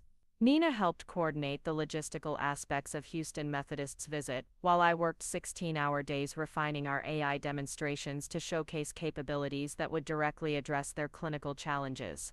The preparation was exhausting but exhilarating, representing exactly the kind of innovative technical work that had drawn me to Pinnacle originally. Rick's involvement in the Houston Methodist evaluation preparations was minimal, limited to scheduling coordination and facility arrangements that required no technical expertise. His reduced role in our most important client engagement clearly frustrated him, leading to increasingly critical comments about my management of the evaluation process. I'm concerned that you're over-engineering these demonstrations, Rick told me during one of his unwelcome visits to my office. Houston Methodist needs to see reliable, production-ready solutions, not research prototypes that might not scale effectively. The suggestion that I was developing research prototypes rather than production-ready solutions was particularly insulting given my track record of delivering stable, scalable systems that had operated reliably for years at multiple hospital systems. Rick, these demonstrations showcase the same algorithms that are currently processing thousands of patient cases daily at our existing clients, I replied, my patience wearing thin. The customizations I'm developing for Houston Methodist are configuration changes, not experimental research. Configuration changes can introduce unexpected complexity. Rick persisted. Sometimes standard implementations are more reliable than customized solutions that haven't been thoroughly tested. Rick's criticism reflected his fundamental misunderstanding of how AI systems actually worked in healthcare environments. Every hospital had unique data formats, clinical protocols, and workflow requirements that necessitated customization for optimal performance. Standard implementations that ignored these differences typically failed to deliver the clinical value that made AI investments worthwhile. Our disagreement about customization versus standardization escalated when Rick discovered that I'd been working directly with Houston Methodist's technical team to understand their specific requirements without routing communications through his operations oversight protocols. Zoe, I need to understand why you're having direct technical discussions with Houston Methodist without coordinating through our established client communication channels. Rick said, appearing in my office with printed copies of email exchanges between me and Zoe Martinez. The accusation that I was violating communication protocols by collaborating directly with Houston Methodist's technical team revealed the extent to which Rick's bureaucratic mindset had distorted his understanding of how complex technical implementations actually worked. Rick Zoe Martinez is Houston Methodist's senior software architect, I explained, struggling to maintain professional composure. Technical coordination requires direct communication between technical professionals who understand implementation details. I'm not questioning the need for technical coordination, Rick replied, though his presence in my office with printed emails suggested otherwise. I'm questioning why that coordination isn't happening through proper channels that ensure management visibility and strategic alignment. The demand for management visibility into detailed technical discussions was exactly the kind of bureaucratic oversight that would slow down the collaborative problem-solving that successful AI implementations required. Houston Methodist's team needed to work directly with our technical experts, not through business managers who lacked the expertise to understand or contribute to technical decision-making. Rick Dr. Vasquez specifically requested direct technical collaboration between our teams. I said, retrieving the email where she'd outlined her expectations for the evaluation process. Management oversight would actually conflict with the collaborative approach she wants. Vasquez may prefer direct technical collaboration, but enterprise clients also expect vendor management coordination that ensures accountability and prevents scope creep. Rick countered, apparently unwilling to acknowledge that his oversight requirements conflicted with client preferences. Our argument about communication protocols continued for another 20 minutes, with Rick insisting on oversight structures that would interfere with the technical collaboration Houston Methodist had requested and me defending the direct communication that was essential for successful AI implementation planning. The conflict was interrupted by Harold's appearance in my office doorway, drawn by raised voices that had become audible throughout our open office space. His expression reflected the exhaustion of someone who'd grown tired of mediating disputes between two executives who couldn't find common ground. "Is there a problem here?" Harold asked, though his tone suggested he already knew the answer.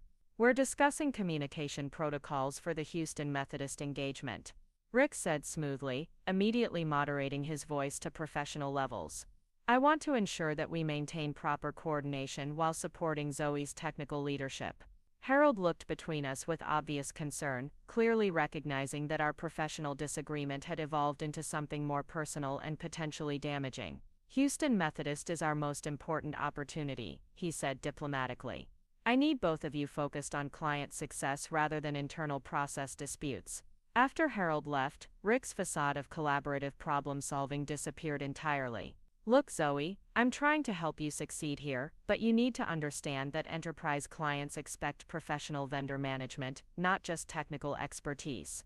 The condescending implication that I didn't understand professional vendor management after 6 years of successful client relationships was the final insult in a series of increasingly personal attacks on my competence and judgment.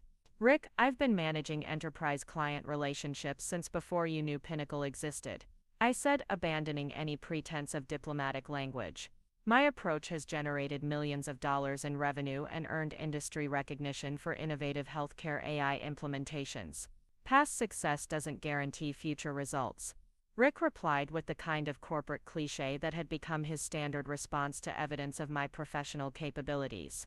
The healthcare market is evolving, and client expectations are becoming more sophisticated.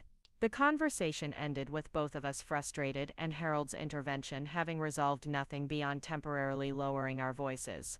Rick returned to his office convinced that I was undermining his legitimate business oversight, while I focused on preparing for Houston Methodist's visit despite the bureaucratic obstacles Rick continued to create.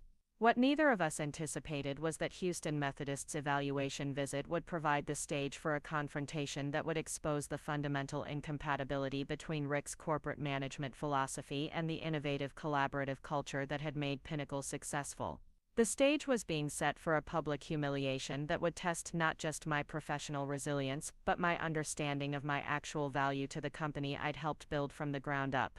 The morning of Houston Methodist's visit to Pinnacle arrived with an unseasonable thunderstorm that seemed to mirror the tension crackling through our office. Dr. Vasquez and her team were scheduled to arrive at 10 o'clock for a full day of technical demonstrations, hands-on testing, and strategic discussions that would determine whether we secured the most significant contract in Pinnacle's history. I'd arrived at 7:30 to conduct final preparations, ensuring that our demonstration environment was configured perfectly, and that every aspect of our AI platform would showcase our capabilities at their absolute best. The development lab buzzed with activity as my team ran last-minute tests and verified that our machine learning algorithms were processing Houston Methodist's anonymized data with the precision and insight that would distinguish us from every competitor they were evaluating. Brandon Hayes had worked through the night optimizing our predictive analytics dashboard, while Lily Chen fine-tuned the integration protocols that would demonstrate seamless connectivity with Houston Methodist's existing electronic health record systems. The collective effort represented months of preparation distilled into demonstrations that would need to convey 6 years of innovation in a single day. Rick appeared in the development lab at 8:15, dressed in his most expensive suit, and carrying a leather portfolio that presumably contained the business materials he considered essential for enterprise client engagements. His presence in our technical workspace felt intrusive, like a corporate auditor examining work he fundamentally didn't understand. "Everything looks very impressive," Rick said, surveying the multiple displays, showing real-time AI analysis of clinical data. "I hope we remember to position these capabilities within appropriate business context for Dr. Vasquez's team." The implication that I might fail to provide appropriate business context for my own technical demonstrations was particularly insulting given my extensive experience presenting to healthcare executives. Rick's criticism had evolved from questioning my technical judgment to questioning my communication abilities, as if 6 years of successful client presentations meant nothing. Dr. Vasquez's team specifically requested technical depth, I reminded him while reviewing my presentation notes. They want to understand algorithmic capabilities, not business positioning. Technical depth is important, Rick acknowledged, but enterprise decision-makers also evaluate vendor stability, implementation methodology, and long-term partnership potential. We need to demonstrate that Pinnacle can deliver not just innovative technology but professional service that meets enterprise expectations. Rick's repeated emphasis on enterprise expectations and professional service implied that our current approach lacked the sophistication that clients like Houston Methodist required. Despite positive feedback from every major client we'd served, Rick consistently suggested that my methods needed corporate refinement to satisfy demanding customers. The conversation was interrupted by Nina's announcement that Dr. Vasquez's team had arrived 15 minutes early, apparently eager to begin their evaluation of our platform. Through the conference room windows, I could see them examining our awards and industry recognition displays with the focused attention of technical professionals who understood the significance of our achievements. Dr. Vasquez looked even more formidable in our office environment than she had in Houston, moving through our lobby with the confident bearing of someone accustomed to evaluating complex technology investments. Dr. Chen and Sarah Martinez were already deep in conversation about something they'd noticed on our innovation timeline, while David Kim was photographing our AI research publications for later reference. Harold emerged from his office to personally welcome Houston Methodist's evaluation team, clearly recognizing the importance of making an exceptional first impression. His enthusiasm was genuine and infectious, representing the entrepreneurial spirit that had built Pinnacle into a respected leader in healthcare AI technology. "Dr. Vasquez, welcome to Pinnacle," Harold said, extending his hand with the warm smile that had charmed clients and investors for 6 years. "We're honored that Houston Methodist is considering our platform for your diagnostic enhancement initiative. Whitman, thank you for accommodating our evaluation timeline," Dr. Vasquez replied, her handshake conveying the same professional intensity I'd observed during our Houston meeting. My team is particularly excited to see Ms. Martinez's AI algorithms in action with our data. The reference to my AI algorithms as the primary focus of their visit was gratifying validation of my technical leadership, especially given Rick's suggestions that enterprise clients cared more about business processes than algorithmic innovation. Dr. Vasquez's team had traveled from Houston specifically to evaluate technology that I'd developed and refined over years of healthcare implementation experience. Zoe has prepared comprehensive demonstrations that showcase our platform's capabilities with data similar to Houston Methodist's clinical environment, Harold said, guiding the group toward our main conference room. You'll see exactly how our AI systems would integrate with your existing infrastructure. Rick positioned himself prominently during the introductions, clearly intent on establishing his role as a key participant in the evaluation process despite the technical focus that Dr. Vasquez's team had requested. His presence wasn't necessarily problematic, but his tendency to interject business commentary into technical discussions had the potential to disrupt the collaborative atmosphere that complex AI evaluations required. The first hour of demonstrations proceeded flawlessly, with our AI platform processing Houston Methodist's anonymized patient data and generating diagnostic insights that impressed even Dr. Chen, whose own research had established benchmarks for clinical decision support systems. Our machine learning algorithms identified subtle patterns in laboratory results, imaging data, and clinical notes that traditional systems would have missed entirely. This uncertainty quantification is remarkably sophisticated, Dr. Chen observed as our system analyzed a complex cardiac case and provided confidence metrics for various diagnostic possibilities. Most AI platforms either provide no uncertainty estimates or use confidence measures that don't correlate with actual diagnostic accuracy. Our confidence calibration is trained on real clinical outcomes from multiple hospital systems. I explained, showing how our algorithms learn to express appropriate uncertainty based on historical data. The system becomes more accurate over time, but it also becomes better at knowing when it should be uncertain. Sarah Martinez leaned forward with obvious interest. How does the system handle edge cases where patient presentations don't match typical patterns in the training data? That's one of our most important innovations, I replied, switching to a demonstration that showed how our AI platform identified when patient cases fell outside its training distribution. Instead of providing confident predictions for unfamiliar scenarios, the system explicitly flags cases that require additional human expertise. The technical discussion was engaging exactly the kind of sophisticated healthcare AI professionals that Rick consistently underestimated. Dr. Vasquez's team asked questions that required deep understanding of machine learning theory, clinical decision-making processes, and healthcare data management challenges. Rick remained mostly silent during the technical demonstrations, occasionally taking notes but clearly unable to contribute meaningfully to discussions that required expertise he didn't possess.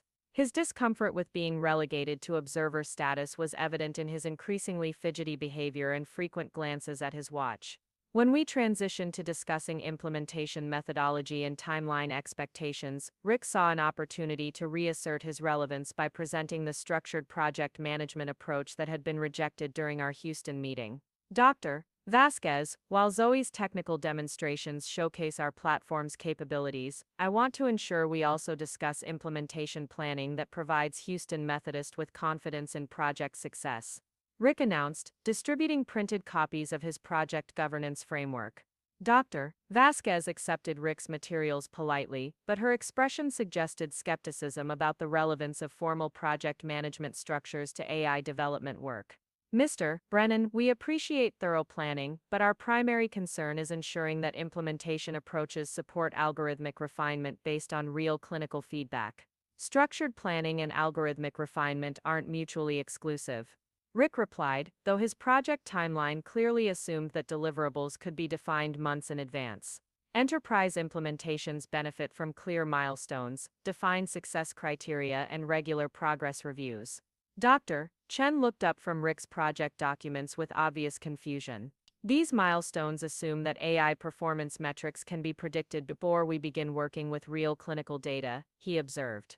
Machine learning development requires iterative refinement that can't be captured in predetermined project phases. Rick's project management framework was being critiqued by exactly the kind of sophisticated client he claimed to understand better than I did. Houston Methodist's evaluation team recognized that rigid milestone structures would actually impede the flexible development process that innovative AI implementations required.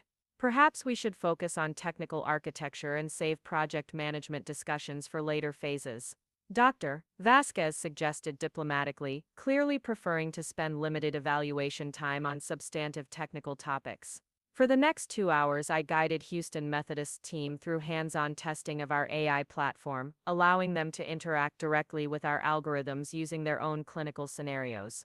Dr. Chen tested our diagnostic reasoning with complex cases from Houston Methodist's internal medicine department, while Zoe Martinez explored integration pathways with their existing information systems. The hands-on evaluation revealed that our AI platform could address specific challenges that Houston Methodist faced with their current diagnostic support tools.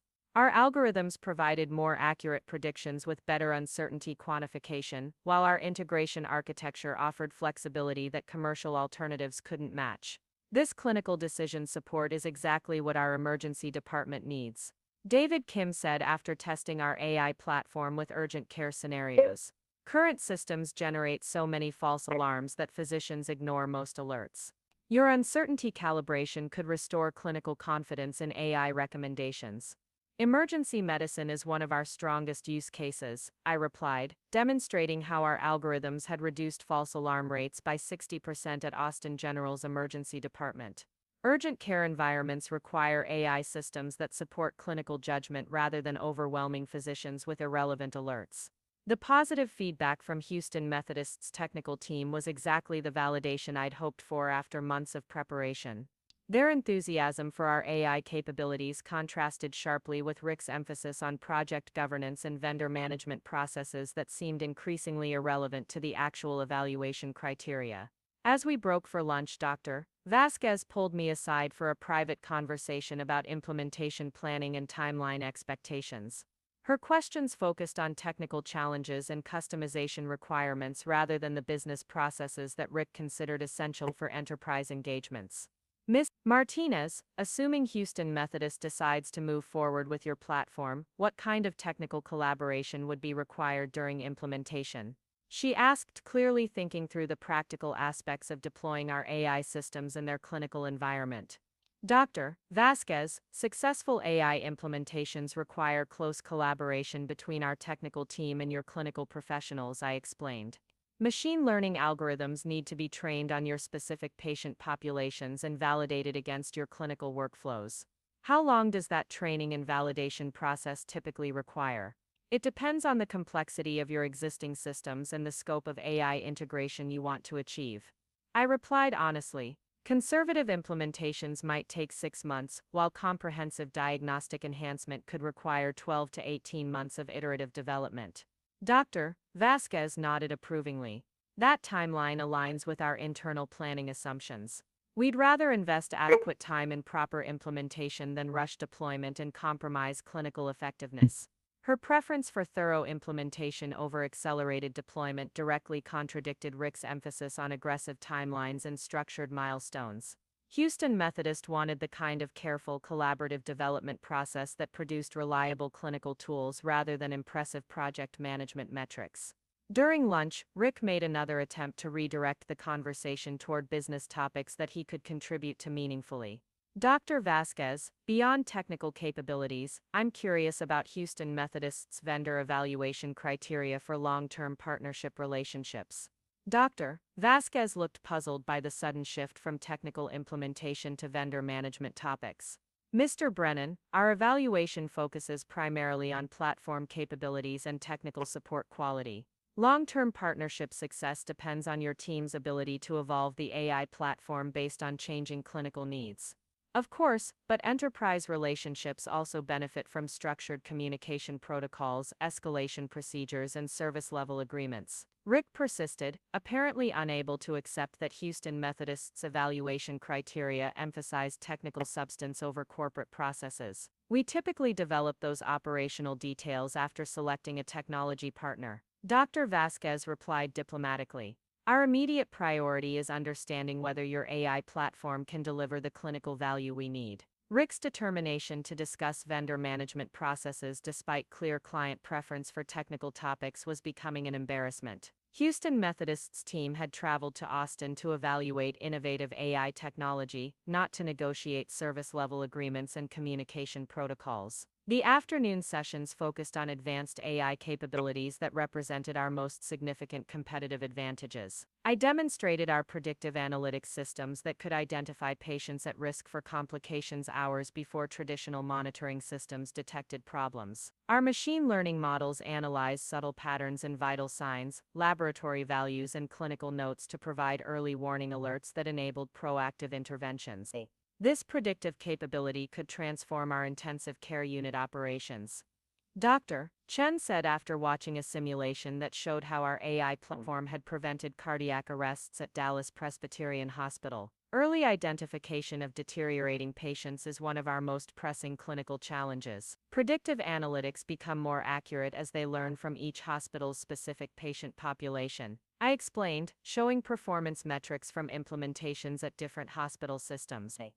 Algorithms adapt to local clinical practices and patient demographics. Zoe Martinez was particularly interested in the technical architecture that enabled our predictive capabilities. How do you handle the integration complexity when hospitals have different electronic health record systems and clinical protocols? We've developed abstraction layers that translate between different data formats while preserving the clinical semantics that our algorithms need. I replied, displaying the integration architecture that had taken years to develop and refine. This allows our AI platform to work effectively across diverse healthcare environments. The technical discussions continued for another 2 hours, with Houston Methodist's team exploring every aspect of our AI platform that related to their clinical requirements. Their questions demonstrated sophisticated understanding of machine learning challenges in healthcare environments and genuine appreciation for the innovations we'd developed. Rick's contributions to the afternoon sessions were minimal, limited to occasional comments about implementation support and project coordination that seemed increasingly out of place in conversations focused on algorithmic capabilities and clinical integration challenges. As the evaluation day drew to a close, Dr. Vasquez gathered her team for a private discussion about their preliminary assessment of our platform. I used the break to review my notes and prepare for any final questions they might have about technical capabilities or implementation planning. Rick approached me during the break with obvious frustration about his limited role in the evaluation process. Zoe, I think we need to have a serious conversation about positioning our enterprise capabilities more effectively, he said, his professional facade cracking to reveal genuine irritation. Rick Houston Methodist is evaluating AI technology. I replied, exhausted by his persistent focus on business processes that clients didn't care about. They want to understand our technical capabilities, not our vendor management procedures. Enterprise clients evaluate more than just technology. Rick insisted, apparently unwilling to accept that sophisticated technical clients might have different priorities than the generic business customers he was accustomed to managing. They evaluate vendor stability, communication processes, and long-term partnership potential. Dr. Vasquez has been clear about their evaluation criteria, I said, my patience finally exhausted. They want innovative AI technology that delivers clinical value. Everything else is secondary. You're being naive about enterprise sales, Rick replied, his voice rising with frustration. Technical capabilities don't matter if clients don't trust your ability to deliver professional service that meets enterprise standards. The accusation that I was naive about enterprise sales after 6 years of successful healthcare client relationships was the final insult in a day filled with Rick's attempts to undermine my expertise in front of our most important potential client. Before I could respond, Dr. Vasquez's team returned from their discussion, clearly ready to conclude the evaluation with final questions and next steps planning. Their expressions suggested positive impressions of our AI platform, though formal decisions would obviously require additional internal discussions. Ms. Martinez, we have a few final questions about customization capabilities and ongoing technical support. Dr. Vasquez began, pulling out a list of topics that her team wanted to address before leaving Austin. For the next 30 minutes, I answered detailed questions about our AI platform's adaptability, our technical support processes, and our approach to handling the evolving requirements that characterized healthcare technology implementations. Every question reinforced that Houston Methodist's evaluation focused on technical substance rather than the business processes Rick considered essential. As Houston Methodist's team prepared to leave, Dr. Vasquez thanked me personally for the comprehensive technical evaluation. Martinez, this has been exactly the kind of deep technical assessment we needed to make an informed decision, she said, shaking my hand with obvious satisfaction. Your team's expertise and your platform's capabilities have impressed all of us. Vasquez, thank you for giving us the opportunity to demonstrate our AI technology. I replied, genuinely grateful for the chance to showcase innovations that represented years of development work. I hope Houston Methodist decides that our platform can contribute to your clinical excellence goals. After Houston Methodist's team departed, the office felt strangely quiet despite the obvious success of the evaluation day. My development team was celebrating the positive feedback from sophisticated technical professionals who understood and appreciated our innovation. Harold was beaming with pride about the impression we'd made on our most important potential client. Rick, however, was conspicuously absent from the informal celebration that developed in our main conference room. I found him in his office, staring at his computer screen with the expression of someone processing unexpected and unwelcome information. That seemed to go well, I said, settling into the chair across from his desk in an attempt to bridge the tension that had developed throughout the day. Rick looked up from his computer with an expression I'd never seen before, a mixture of frustration, confusion, and something that looked almost like fear. Zoe, we need to discuss what happened today and what it means for our client engagement strategies going forward. The formal tone suggested that Rick viewed the successful evaluation as a problem rather than a victory, apparently because it had validated my technical approach while marginalizing his business management contributions. What do you mean? I asked, though I suspected I already knew what was bothering him. I mean that we allowed a client evaluation to become entirely focused on technical demonstrations without adequate attention to business relationship building and vendor management positioning. Rick replied, his voice carrying the edge that appeared whenever his expertise was questioned or ignored. Rick, that's what Dr. Vasquez's team wanted, I said, struggling to understand why he viewed client satisfaction as a strategic mistake. They came here to evaluate AI technology, and we gave them exactly the technical depth they needed. What they wanted and what they needed aren't necessarily the same thing. Rick countered. Enterprise clients often focus on technical features during evaluation but make final decisions based on vendor relationship factors they haven't explicitly considered. Rick's theory, that Houston Methodist would ultimately choose vendors based on business relationship factors rather than technical capabilities, contradicted everything I'd observed during their evaluation. Dr. Vasquez's team had demonstrated sophisticated understanding of AI technology and clear appreciation for innovations that would deliver clinical value. Rick, these are healthcare AI researchers, I replied, my own frustration beginning to show. They understand technology at a level that makes vendor relationship factors secondary to platform capabilities. You're underestimating the complexity of enterprise decision-making, Rick said, leaning back in his chair with the expression of someone explaining basic concepts to a naive student. Technical teams make recommendations, but procurement decisions involve broader organizational consideration. The implication that I didn't understand how healthcare technology purchasing decisions were made was particularly insulting, given my extensive experience with hospital procurement processes. I'd personally guided Pinnacle through successful negotiations with some of the most sophisticated healthcare technology buyers in Texas. Our conversation continued for another 20 minutes, with Rick maintaining that Houston Methodist's positive technical evaluation might be insufficient to secure the contract and me arguing that our AI platform's capabilities were exactly what they needed to address their clinical challenges. What I didn't realize was that Rick's frustration about his marginalized role during Houston Methodist's evaluation was crystallizing into a plan to reassert his authority in ways that would ultimately lead to the most devastating confrontation of my professional career. The stage was being set for a public humiliation that would test not just my technical expertise but my fundamental understanding of my value to the company I'd helped build. Rick's wounded ego and misplaced confidence in his corporate management philosophy were about to collide with reality in the most brutal way possible. 2 weeks after Houston Methodist's evaluation visit, Dr. Vasquez contacted Harold directly to schedule a final presentation where Pinnacle would compete against 2 remaining vendors for the comprehensive AI implementation contract. The presentation would be conducted at Houston Methodist's main campus, with their full executive leadership team participating in the final vendor selection process. Harold was ecstatic about reaching the final selection round, viewing it as validation of Pinnacle's position as a leading healthcare AI innovator. The contract opportunity had grown beyond our initial estimates, with Houston Methodist now considering a 3-year implementation that could be worth over $4 million in revenue. This is exactly the kind of transformational contract that establishes us as the dominant healthcare AI provider in the Southwest, Harold told me during a private meeting in his office. Dr. Vasquez specifically requested that you lead our final presentation, citing your technical expertise as a key factor in their evaluation process. The request for me to lead the final presentation was gratifying recognition of my role in bringing Houston Methodist to the verge of partnership with Pinnacle. After months of Rick's criticism and undermining, Dr. Vasquez's explicit confidence in my capabilities felt like professional vindication.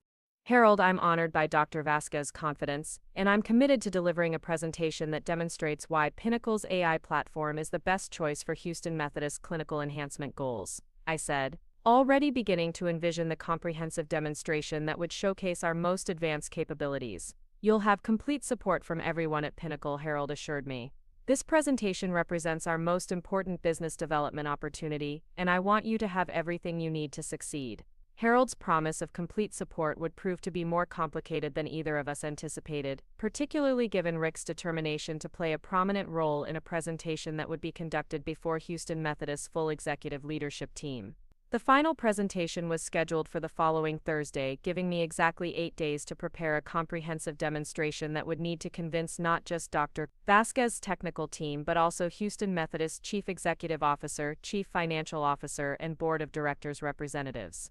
I spent the weekend developing a presentation strategy that would balance technical depth with business impact, showcasing our AI platform's clinical capabilities while demonstrating clear return on investment for Houston Methodist's $4 million technology investment. Monday morning brought an unexpected complication when Rick scheduled a mandatory strategy meeting to discuss presentation coordination for what he called our most visible client engagement to date. The meeting invitation included Harold, myself, and Derek Foster from Human Resources, suggesting that Rick viewed the Houston Methodist presentation as requiring corporate oversight rather than technical leadership. This final presentation represents a critical opportunity for Pinnacle, Rick began, settling into his position at the head of our main conference room. Houston Methodist's executive leadership will be evaluating not just our technical capabilities but our corporate maturity and vendor management professionalism. The emphasis on corporate maturity and vendor management professionalism suggested that Rick intended to reassert his relevance by positioning the final presentation as a business development challenge rather than a technical evaluation. Rick, Dr. Vasquez specifically requested that I lead the presentation, I reminded him, hoping to establish clear expectations about leadership roles before his planning process gained momentum. Of course you'll lead the technical portions, Rick replied with a condescending smile. But executive presentations require business context and strategic positioning that complement technical demonstrations. Rick's distinction between technical portions and business context implied that my role would be limited to demonstrating our AI platform while he handled the strategic communication that he considered essential for executive audiences. Dr. Vasquez's team has been consistently focused on technical capabilities, I said, maintaining professional composure despite my growing alarm about Rick's intentions. Their evaluation criteria emphasize clinical effectiveness and implementation methodology. Dr. Vasquez's team makes technical recommendations, Rick corrected, apparently assuming superior understanding of Houston Methodist's decision-making process. But final procurement decisions involve executive leadership who evaluate broader organizational factors. Harold nodded thoughtfully, clearly torn between supporting my technical leadership and accommodating Rick's appeals to corporate presentation standards. What kind of business context are you thinking about, Rick? I want to position Pinnacle as the stable, reliable partner that can deliver not just innovative technology but professional service that meets enterprise expectations. Rick explained, launching into the same corporate messaging that had been politely rejected by Dr. Vasquez's team. For the next hour, Rick outlined a presentation strategy that would transform my technical demonstration into a corporate sales pitch emphasizing vendor stability, project management expertise, and service-level agreements rather than the AI innovations that had generated Houston Methodist's interest in Pinnacle. The key message is that Houston Methodist can trust Pinnacle to deliver enterprise-class implementation with professional vendor management, Rick concluded. Apparently convinced that corporate messaging would be more persuasive than the technical excellence that had brought us to the final selection round. Derek Foster had remained silent throughout Rick's presentation, taking notes and nodding approvingly at the emphasis on professional standards and corporate maturity. His support for Rick's approach reflected the administrative mindset that valued process compliance over innovative problem solving. Rick raises important points about executive communication, Harold said diplomatically, clearly hoping to find middle ground between competing presentation philosophies. But we also need to showcase the technical innovations that differentiate us from competitors. Absolutely, Rick agreed quickly. Technical differentiation is important, but it needs to be positioned within appropriate business context that resonates with executive decision makers. The compromise Harold was attempting would result in exactly the kind of confused presentation that satisfied neither technical evaluation criteria nor business communication objectives. Houston Methodist's executives needed to understand our AI capabilities, not hear generic corporate messaging about vendor reliability. Harold Dr. Vasquez's evaluation team has consistently emphasized technical depth over business positioning, I said, hoping to redirect the discussion toward the client's actual preferences. Her feedback suggests that Houston Methodist's executives want to understand our AI platform's clinical impact. Executive audiences require different communication approaches than technical teams, Rick replied dismissively. Trust me, I have experience presenting to C-level healthcare executives. Rick's claim to have experience with healthcare executive presentations was news to me given his background in generic business operations rather than healthcare technology. His confidence about executive communications seemed to be based on assumptions rather than actual experience with sophisticated healthcare leadership teams. The strategy meeting continued for another 30 minutes, with Rick outlining presentation modifications that would dilute our technical message while emphasizing corporate capabilities that Houston Methodist hadn't shown interest in evaluating. As the meeting concluded, I realized that Rick was positioning himself not as a supporting contributor but as a co-presenter who would share leadership of our most important client presentation. His determination to demonstrate business expertise before Houston Methodist's executive team was creating conditions for exactly the kind of confused messaging that could cost us the contract. Walking back to my office after the meeting, I felt the familiar knot of anxiety that had become my constant companion during conflicts with Rick. His systematic undermining of my technical leadership was escalating toward a confrontation that would play out before the most important audience in Pinnacle's history. What I didn't yet understand was that Rick's desperation to prove his value before Houston Methodist's executives would lead him to make a strategic miscalculation that would expose his fundamental ignorance about our company, our technology, and our actual position in the healthcare AI marketplace. The stage was set for the most humiliating moment of my professional career, but it would also become the moment when Rick's corporate arrogance finally collided with reality in the most devastating way possible. Thursday morning arrived with crystalline clarity, the kind of perfect autumn day that seemed to promise good fortune for pivotal moments. I'd spent the entire week preparing for what everyone at Pinnacle understood would be the most important presentation in our company's history. Houston Methodist's final vendor selection would determine not just a $4 million contract but our position as a leader in healthcare AI innovation. The drive to Houston felt different this time, charged with the anticipation that comes before life-changing events. Rick sat beside me in uncomfortable silence, occasionally reviewing his notes for what he'd termed his executive relationship-building segments of our presentation. His determination to share leadership of the presentation had created an undercurrent of tension that neither of us acknowledged directly. Houston Methodist's executive conference room occupied the entire top floor of their administrative building, with panoramic windows overlooking the sprawling medical center that served as the heart of Houston's healthcare industry. The room could accommodate 30 people around a horseshoe-shaped table equipped with state-of-the-art presentation technology and video conferencing capabilities for board members participating remotely. Dr. Vasquez greeted us at the elevator with her characteristic blend of professional warmth and focused intensity. Ms. Martinez, Mr. Brennan, thank you for making the journey to Houston for our final selection process, she said, guiding us toward the executive conference room. Our leadership team is eager to understand how Pinnacle's platform can transform our diagnostic capabilities. The leadership team that had assembled for our presentation represented the full spectrum of Houston Methodist's organizational hierarchy. CEO Margaret Chen commanded attention from the head of the table, her reputation as one of healthcare's most innovative executives preceding her into every room. CFO David Rodriguez sat to her right, armed with financial analysis spreadsheets that would determine the business case for their AI investment. Dr. James Patterson, their chief medical officer, occupied a position that suggested his clinical perspective would be crucial in the final vendor selection. Board Chair Elizabeth Warner participated via video conference from Dallas, her image displayed on multiple screens around the room. The collective expertise and authority assembled for our presentation represented exactly the kind of sophisticated audience that Rick claimed to understand better than I did. Ms. Martinez, Dr. Vasquez has spoken very highly of your technical expertise and your platform's capabilities. CEO Chen began, her voice carrying the authority of someone accustomed to making decisions that affected thousands of employees and hundreds of thousands of patients. We're looking forward to understanding how Pinnacle's AI platform can support our mission of delivering exceptional patient care. The reference to my technical expertise as a key factor in Houston Methodist's evaluation process was gratifying validation, especially given Rick's suggestions that executive audiences cared more about vendor relationships than technical capabilities. CEO Chen's opening comments confirmed that Houston Methodist leadership understood the connection between AI innovation and clinical excellence. CEO Chen, thank you for this opportunity to demonstrate how our AI platform can enhance Houston Methodist's diagnostic capabilities. I replied, feeling the familiar surge of confidence that came from discussing technology I'd spent years developing and refining. Our machine learning algorithms address specific challenges that your clinical teams face every day.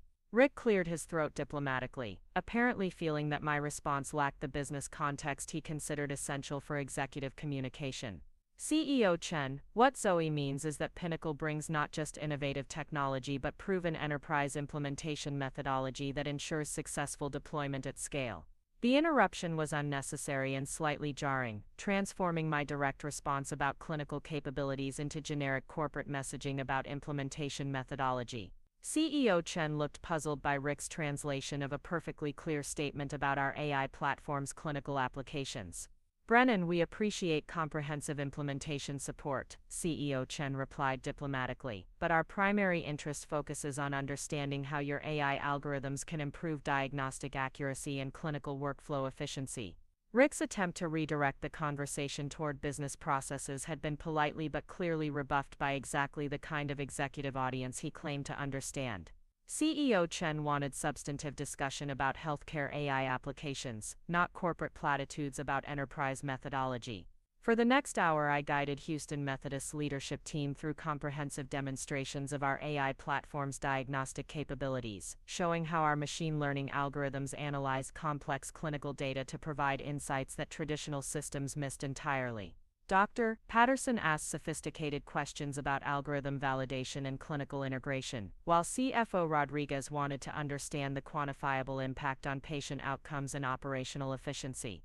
This predictive capability for patient deterioration could significantly reduce our intensive care mortality rates.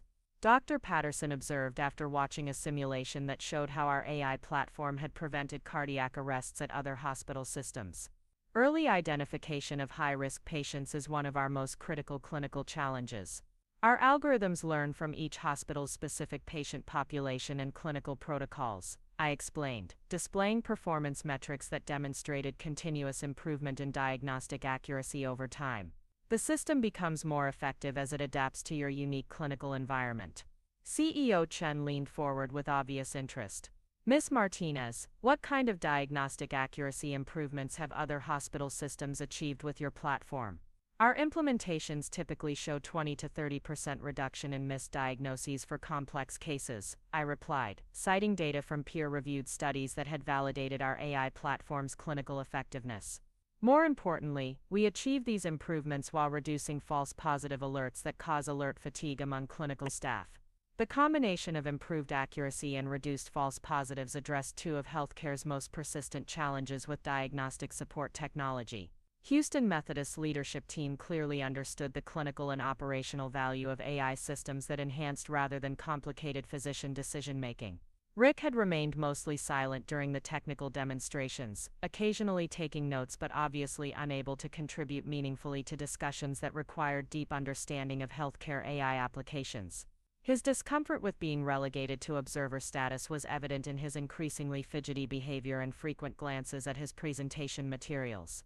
When the conversation shifted to implementation planning and vendor partnership expectations, Rick saw an opportunity to demonstrate the business expertise that he believed Houston Methodist executives needed to evaluate. CEO Chen, while Zoe's technical demonstrations showcase our platform's capabilities, I want to ensure we also discuss Pinnacle's commitment to enterprise-class vendor management and professional service delivery. Rick announced, moving toward the presentation screen with obvious determination to assert his relevance. CEO Chen's expression suggested polite tolerance rather than genuine interest in shifting from substantive AI discussion to generic vendor management topics. Mr. Brennan, we appreciate professional service commitments, but our evaluation criteria emphasize platform capabilities and clinical integration effectiveness. Of course, Rick replied, apparently missing the subtle signal that his business focus was not what Houston Methodist leadership wanted to discuss. But enterprise healthcare investments also require vendor stability, proven project management methodology, and long-term partnership reliability. Dr. Vasquez shifted uncomfortably in her seat, clearly recognizing that Rick was pursuing exactly the kind of corporate messaging that her technical evaluation had found irrelevant. The disconnect between Rick's business-focused presentation and Houston Methodist's technology-focused evaluation criteria was becoming increasingly obvious. Mr. Brennan, perhaps we should focus on technical implementation details and address operational support later, Dr. Vasquez suggested diplomatically, attempting to redirect the conversation back toward the substantive topics that Houston Methodist leadership needed to evaluate. Rick's response to Dr. Vasquez's suggestion revealed the depth of his misunderstanding about both our clients and our competitive position in the healthcare AI marketplace. Instead of gracefully accepting her guidance, he doubled down on his corporate messaging with a confidence that was about to prove catastrophically misplaced. Dr. Vasquez, I understand the technical focus, but enterprise decision-makers need to evaluate broader partnership factors. Rick insisted, his voice carrying the edge that appeared whenever his expertise was questioned. Houston Methodist deserves to understand what sets Pinnacle apart from the countless AI startups competing for healthcare contracts. The characterization of Pinnacle as one of countless AI startups was the first indication that Rick fundamentally misunderstood our company's position in the healthcare technology marketplace. We weren't a startup anymore, we were an established leader with proven technology and satisfied clients throughout Texas. Rick, Pinnacle isn't a startup, I said carefully, hoping to correct his mischaracterization before it damaged our credibility with Houston Methodist leadership team. We're an established company with 6 years of successful healthcare implementations. 6 years is still startup territory in enterprise healthcare, Rick replied dismissively, apparently convinced that his corporate perspective provided superior insight into how healthcare executives evaluated technology vendors.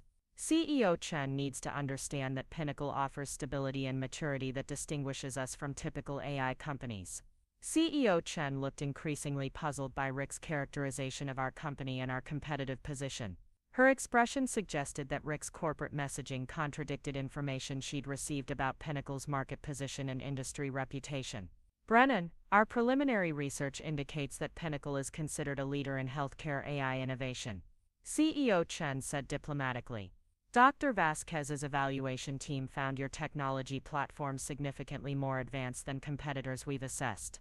Rick's response to CEO Chen's observation about our market leadership revealed the full extent of his ignorance about Pinnacle's actual business position and competitive advantages. Instead of acknowledging our established market position, he seemed determined to position us as an underdog seeking validation from sophisticated clients. CEO Chen, we appreciate that assessment, but Pinnacle remains a relatively small company competing against much larger organizations with extensive enterprise healthcare experience. Rick said, his tone suggesting that he was sharing insider knowledge about our competitive weaknesses. The room fell silent as Houston Methodist leadership team processed Rick's stunning characterization of Pinnacle as a small company lacking enterprise experience. Dr. Vasquez looked mortified, clearly recognizing that Rick was systematically undermining the very capabilities that had brought us to the final vendor selection. Brennan, CEO Chen said slowly, her voice carrying a note of confusion. Are you suggesting that Pinnacle lacks the experience and stability to handle Houston Methodist's AI implementation? Rick's answer to CEO Chen's direct question would prove to be the most devastating miscalculation of his professional career, exposing not just his ignorance about our company but his fundamental misunderstanding of what clients like Houston Methodist actually valued in vendor relationships. CEO Chen, what I'm saying is that Pinnacle brings innovation and agility that larger competitors can't match. Rick replied, apparently believing that he was repositioning our supposed weaknesses as competitive advantages.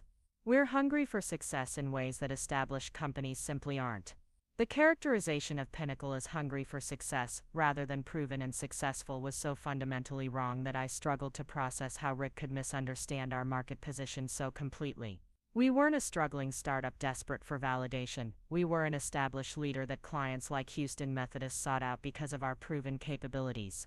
Rick, that's not accurate, I said firmly, abandoning diplomatic language in favor of protecting our credibility with the most important client in Pinnacle's history.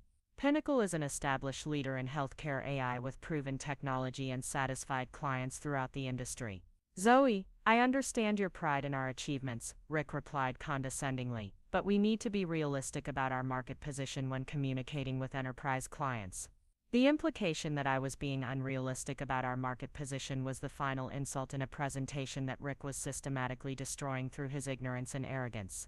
His characterization of Pinnacle as a small, hungry startup was about to collide with reality in the most humiliating way possible. CEO Chen exchanged glances with CFO Rodriguez and Dr. Patterson, clearly questioning whether Rick's assessment of our company's capabilities accurately reflected Pinnacle's actual market position.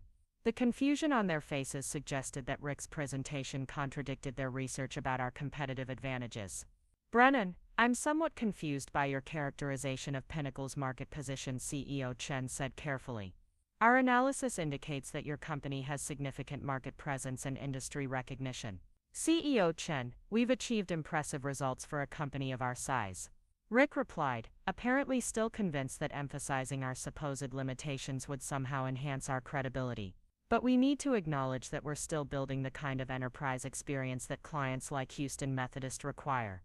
Dr. Vasquez looked like she wanted to disappear under the conference table. Her technical evaluation had positioned Pinnacle as the leading candidate for Houston Methodist AI implementation, and Rick was systematically undermining that position with every word he spoke. The moment that would define the rest of my career at Pinnacle arrived when CEO Chen asked the direct question that would expose the full extent of Rick's ignorance about our company's actual ownership structure and market position. Mr. Brennan, given your concerns about Pinnacle's enterprise readiness, what assurance can you provide that your company has the stability and resources to support a $4 million implementation over 3 years? Rick's response revealed that his understanding of Pinnacle's financial position was as flawed as his assessment of our market reputation. CEO Chen, that's exactly why Houston Methodist should evaluate our commitment and track record rather than just our current size, he said, apparently believing that avoiding direct answers about our financial stability was somehow reassuring. The evasive non-answer was exactly the wrong response to give a CFO who needed concrete assurance about vendor financial stability. CFO Rodriguez leaned forward with obvious concern, clearly questioning whether Pinnacle possessed adequate resources to support a major enterprise implementation. Mr. Brennan, are you saying that Pinnacle may lack sufficient resources for our implementation? CFO Rodriguez asked directly, his tone suggesting that Rick's presentation was raising serious concerns about our company's viability. Rick's answer to CFO Rodriguez's question about our financial resources was the moment when his ignorance about Pinnacle's actual business position reached its catastrophic climax. Instead of providing reassurance about our financial stability, he seemed determined to position us as an underdog with more determination than resources. CFO Rodriguez, what I'm saying is that Pinnacle brings focus and dedication that larger competitors can't match, Rick replied, apparently still believing that his corporate messaging was somehow persuasive. We'll fight harder for Houston Methodist success because this partnership means more to us. The implication that we needed to fight harder because we lacked the resources and market position of our competitors was so fundamentally wrong and damaging that I could no longer remain silent. Rick was destroying our credibility with false modesty and corporate humility that contradicted everything Houston Methodist leadership team needed to hear about vendor stability. That's completely incorrect, I said loudly, my voice cutting through the conference room with unexpected force. Rick, you clearly don't understand Pinnacle's actual market position or financial resources. The room fell silent as Houston Methodist leadership team processed the open disagreement between Pinnacle's supposed senior executives. Rick looked shocked that I had contradicted him publicly, while Dr. Vasquez appeared mortified by the internal conflict playing out before her carefully assembled evaluation audience. "Zoe, I think we need to present a unified front to our client," Rick said stiffly, his professional facade cracking under the pressure of public contradiction. "No, Rick, we need to present accurate information," I replied, my anger at his systematic destruction of our credibility finally overriding professional diplomacy. "You've spent the last 30 minutes mischaracterizing everything about our company." CEO Chen looked between Rick and me with obvious confusion, clearly uncertain which of Pinnacle's representatives understood their own company's capabilities and market position. The internal disagreement was exactly the kind of vendor instability that sophisticated clients wanted to avoid. "Perhaps we should take a brief break," Dr. Vasquez suggested diplomatically, clearly hoping to give us time to resolve our disagreement privately before it completely destroyed our presentation. "No," I said firmly, making a decision that would change everything about my relationship with Pinnacle and my understanding of my own professional power. Houston Methodist deserves accurate information about who they're considering as a technology partner. I walked to the presentation screen where Rick had been delivering his catastrophically wrong assessment of our company's position and capabilities. The time had come to correct every mischaracterization he'd made and provide Houston Methodist leadership team with the truth about Pinnacle's actual market position. "CEO Chen, Dr. Patterson, CFO Rodriguez, I apologize for the confusion that Mr. Brennan has created about Pinnacle's capabilities and market position." I began, my voice steady despite the adrenaline surge that accompanied direct confrontation with Rick's authority. "Pinnacle is not a small startup struggling for market recognition. We are the leading healthcare AI company in the Southwest, with proven technology that has been deployed successfully at major hospital systems throughout Texas. Our annual revenue exceeds $12 million, and our client satisfaction ratings are among the highest in the healthcare technology industry." Rick's face went white as I systematically dismantled every false characterization he'd made about our company. His attempts to position us as hungry underdogs had been replaced by accurate information about our established market leadership. Furthermore, I continued addressing CFO Rodriguez's concerns about financial stability directly. "Pinnacle has more than adequate resources to support Houston Methodist's implementation. Our cash reserves exceed $8 million, and our revenue growth has been consistent for 5 consecutive years." The financial information I was providing contradicted everything Rick had implied about our resource limitations and startup vulnerability. Houston Methodist leadership team clearly appreciated receiving concrete data about vendor financial stability, rather than evasive corporate messaging about dedication and commitment. "Most importantly," I said, looking directly at CEO Chen, "our technology platform represents 6 years of continuous innovation in healthcare AI applications. We're not trying to prove ourselves in the marketplace, we're the company that other healthcare AI vendors are trying to catch up to." The confidence and authority in my voice reflected not just professional expertise but something deeper, the recognition that I understood Pinnacle's true value and market position better than the man who was supposed to be our VP of operations. Rick attempted to interrupt my correction of his mischaracterizations, but CEO Chen raised her hand to indicate that she wanted to hear my complete assessment of Pinnacle's capabilities and market position. "Ms. Martinez, thank you for clarifying Pinnacle's market position," CEO Chen said diplomatically. "The information you're providing aligns much better with our preliminary research about your company's reputation and capabilities." Vasquez looked relieved that the presentation was finally focusing on accurate information about our competitive advantages rather than Rick's bizarre attempt to portray us as an inexperienced underdog seeking validation. But Rick's humiliation was about to become even more complete when CEO Chen asked the question that would expose not just his ignorance about our market position, but his fundamental misunderstanding of our company's ownership structure and his own actual authority within Pinnacle. "Ms. Martinez, given the discrepancy between your assessment and Mr. Brennan's assessment of Pinnacle's market position, I'm curious about your respective roles in the company's leadership structure," CEO Chen said carefully. "Who has authority to make commitments about Pinnacle's capabilities and resources?" The question about authority and leadership roles was the moment when Rick's systematic undermining of my expertise would finally collide with the reality of my actual position within Pinnacle. His assumption that his VP title gave him authority over my technical leadership was about to be corrected in the most public and humiliating way possible. CEO Chen, that's an excellent question, I replied, feeling a surge of confidence that came from finally being able to reveal the truth about my relationship with Pinnacle. Mr. Brennan joined our company 18 months ago as VP of Operations, reporting to our founder Harold Whitman. Rick nodded smugly, apparently believing that his corporate title and reporting relationship established his authority over technical presentations and client relationship management.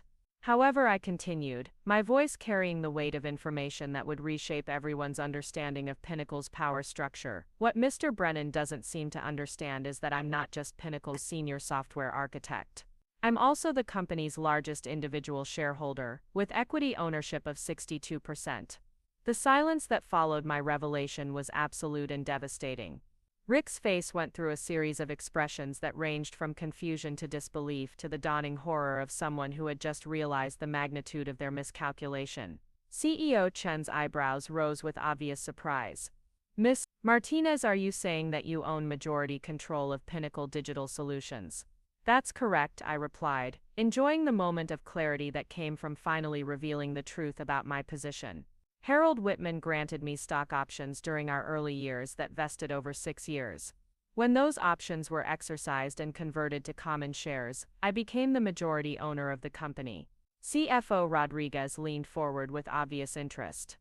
Ms. Martinez, does that mean you have controlling interest in a company that generates $12 million in annual revenue? Yes, I said simply, looking directly at Rick, whose face had gone from white to red as the implications of my ownership position became clear.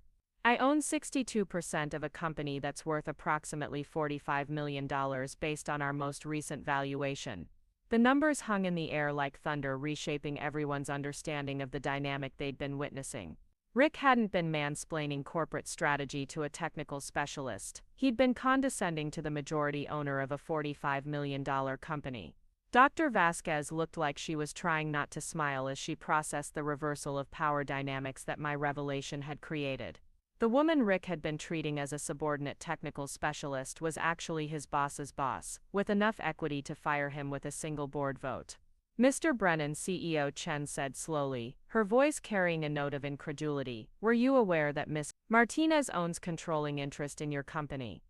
Rick's response to CEO Chen's question revealed the full extent of his ignorance about Pinnacle's ownership structure and his own precarious position within the company.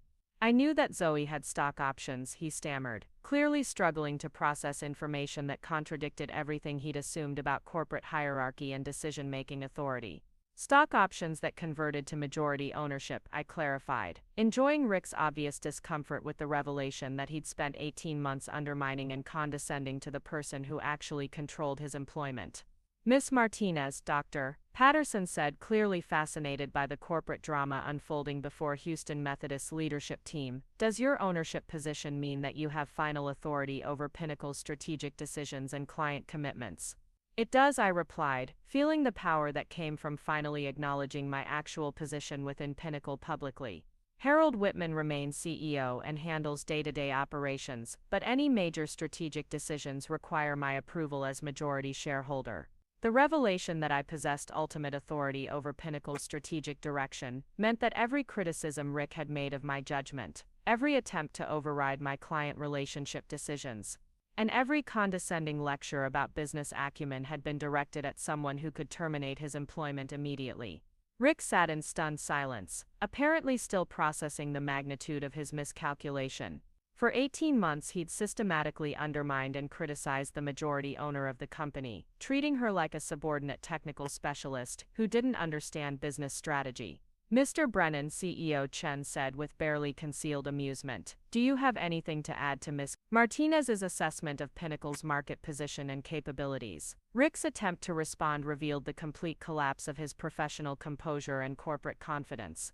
I think Zoe has provided a comprehensive overview, he managed, his voice barely above a whisper. The dramatic shift from Rick's earlier corporate arrogance to defeated submission was so complete that Houston Methodist's leadership team exchanged glances that suggested they were witnessing something unprecedented in their vendor evaluation experience. Miss Martinez, CEO Chen said, clearly deciding to focus on the person who actually had authority to make commitments on Pinnacle's behalf. Given your ownership position and technical expertise, what assurance can you provide about Pinnacle's ability to deliver Houston Methodist's AI implementation successfully? CEO Chen, I personally guarantee that Pinnacle will deliver an AI implementation that exceeds Houston Methodist's expectations for diagnostic accuracy, clinical integration, and long-term system performance. I replied with the confidence that came from knowing I had both the technical expertise and the corporate authority to ensure successful project delivery. Furthermore, as majority owner, I'm committing Pinnacle's full resources to Houston Methodist success. This isn't just a vendor relationship, it's a partnership with a company leader who has personal investment in your clinical excellence goals. The commitment I was making carried weight that Rick's corporate platitudes never could. Houston Methodist wasn't just hiring a technology vendor, they were partnering with a company owner who had personal and financial stake in their success. Vasquez looked enormously relieved that the presentation had finally focused on substantive commitments from someone with actual authority to deliver on their promises. Martinez, your personal guarantee and ownership commitment address all of our concerns about vendor stability and long-term partnership reliability. The remaining hour of our presentation proceeded with focused discussion between me and Houston Methodist's leadership team about implementation planning, customization requirements, and performance metrics that would define successful AI deployment. Rick remained silent, clearly recognizing that his corporate messaging was not just irrelevant but potentially disconcerting given his exposed ignorance about our company's actual position. As our presentation concluded, CEO Chen expressed strong confidence in moving forward with Pinnacle as Houston Methodist's AI implementation partner. Ms. Martinez, your technical expertise combined with your ownership commitment gives us exactly the confidence we need in this partnership, she said, extending her hand with obvious satisfaction. Thank you, CEO Chen, I replied, shaking her hand with the firm grip of someone who had finally claimed their rightful authority. Houston Methodist will receive the most advanced healthcare AI implementation in the industry. The drive back to Austin was conducted in silence that reflected the complete reversal of power dynamics between Rick and me. He stared out the window at the Texas landscape rolling past, apparently still processing the revelation that he'd spent 18 months attacking the majority owner of a $45 million company. When we arrived back at Pinnacle's office, Harold was waiting in the lobby with obvious anxiety about the presentation results. His face lit up when I informed him that Houston Methodist had selected us as their AI implementation partner, but his expression grew concerned when he noticed Rick's defeated demeanor. How did the presentation go? Harold asked, clearly sensing tension that went beyond normal post-presentation exhaustion. Harold, we need to discuss Rick's performance today and his future role at Pinnacle, I said, my voice carrying the authority of someone who had finally claimed their position as majority owner. His behavior during the presentation was unprofessional and damaging to our client relationship. Rick looked up with alarm, apparently realizing that his humiliation in front of Houston Methodist's leadership team was about to have employment consequences. Zoe, I think there may have been some miscommunication about presentation strategy, he said weakly. There was no miscommunication, I replied firmly. You systematically mischaracterized our company's market position, questioned our financial stability, and undermined our competitive advantages in front of our most important client. Harold's expression grew increasingly serious as I described Rick's presentation performance and its potential impact on our client relationship. As CEO, Harold understood that vendor credibility was essential for maintaining successful partnerships with sophisticated clients like Houston Methodist. Furthermore, I continued, Rick's behavior reflects a fundamental misunderstanding of Pinnacle's corporate structure and decision-making authority. It's time for him to understand that his employment depends on my confidence in his contributions to this company. The explicit reference to my authority over Rick's employment marked the end of 18 months of systematic undermining and condescending treatment. Rick finally understood that his corporate title meant nothing compared to my 62% ownership stake in Pinnacle Digital Solutions. Harold, I think Rick needs time to reconsider whether his management philosophy aligns with Pinnacle's collaborative culture and client-focused approach, I said, making it clear that Rick's future with the company was in serious jeopardy. Harold nodded slowly, clearly recognizing that major personnel decisions were ultimately subject to my approval as majority shareholder. Rick, why don't you take the rest of the week to think about your role here, and whether you want to continue with Pinnacle, he said diplomatically. Rick gathered his materials and left the office without saying another word, apparently recognizing that any attempt to defend his behavior would only make his situation worse. His departure marked the end of the most toxic period in Pinnacle's corporate culture and the beginning of my emergence as the company's true leader. Over the following weeks, news of my majority ownership spread throughout Pinnacle, reshaping relationships and power dynamics that had been distorted by Rick's bureaucratic influence. My development team expressed relief that my technical leadership was finally backed by corporate authority that couldn't be overruled by administrative managers who didn't understand our work. Nina was particularly satisfied by Rick's humiliation and departure. "I can't believe he spent 18 months lecturing you about business strategy when you own 62% of the company," she said during one of our coffee meetings. The arrogance was breathtaking. The most frustrating part was watching him undermine innovations and client relationships that I'd spent years building. I replied, still processing the emotional impact of finally claiming my rightful authority. He never understood that technical excellence and business success aren't separate things in healthcare AI. Houston Methodist's AI implementation proceeded flawlessly under my direct leadership, validating every technical decision that Rick had questioned and every client relationship strategy he'd tried to override.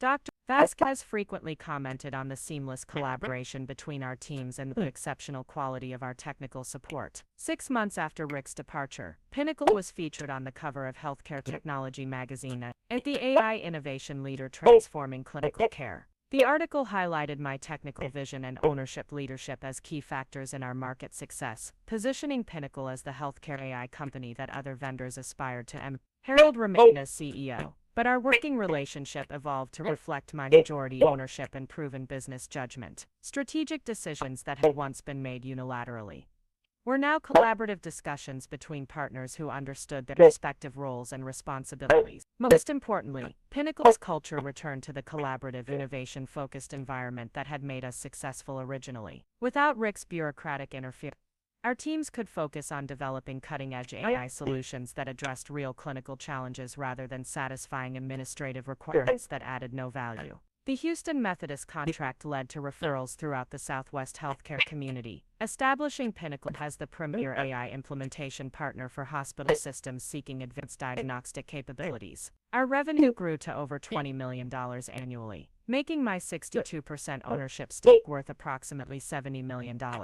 But the financial success was less important than the professional satisfaction of finally operating in my rightful role as Pinnacle's majority owner and technical leader. Rick's departure had eliminated the artificial tension between innovation and corporate compliance, allowing our company to achieve its full potential as a healthcare AI leader. Looking back on that confrontation in Houston Methodist Executive Conference Room, I realized that Rick's arrogance and ignorance had actually done me a favor by forcing me to claim my authority publicly. Without his systematic undermining, I might have continued operating as a senior technical contributor, rather than stepping into my role as a business leader with both expertise and ownership to guide Pinnacle's strategic direction. The woman who had been dismissed as dead weight by a corporate manager who didn't understand her value had revealed herself to be the majority owner of a $70 million healthcare technology company. Rick's condescending lecture about business acumen had backfired spectacularly, exposing his own ignorance while establishing my credibility with clients who appreciated both technical innovation and ownership commitment. Today, Pinnacle continues to lead healthcare AI innovation under my guidance as majority owner and chief technology officer. Our collaborative culture attracts the industry's best talent. Our client relationships are stronger than ever,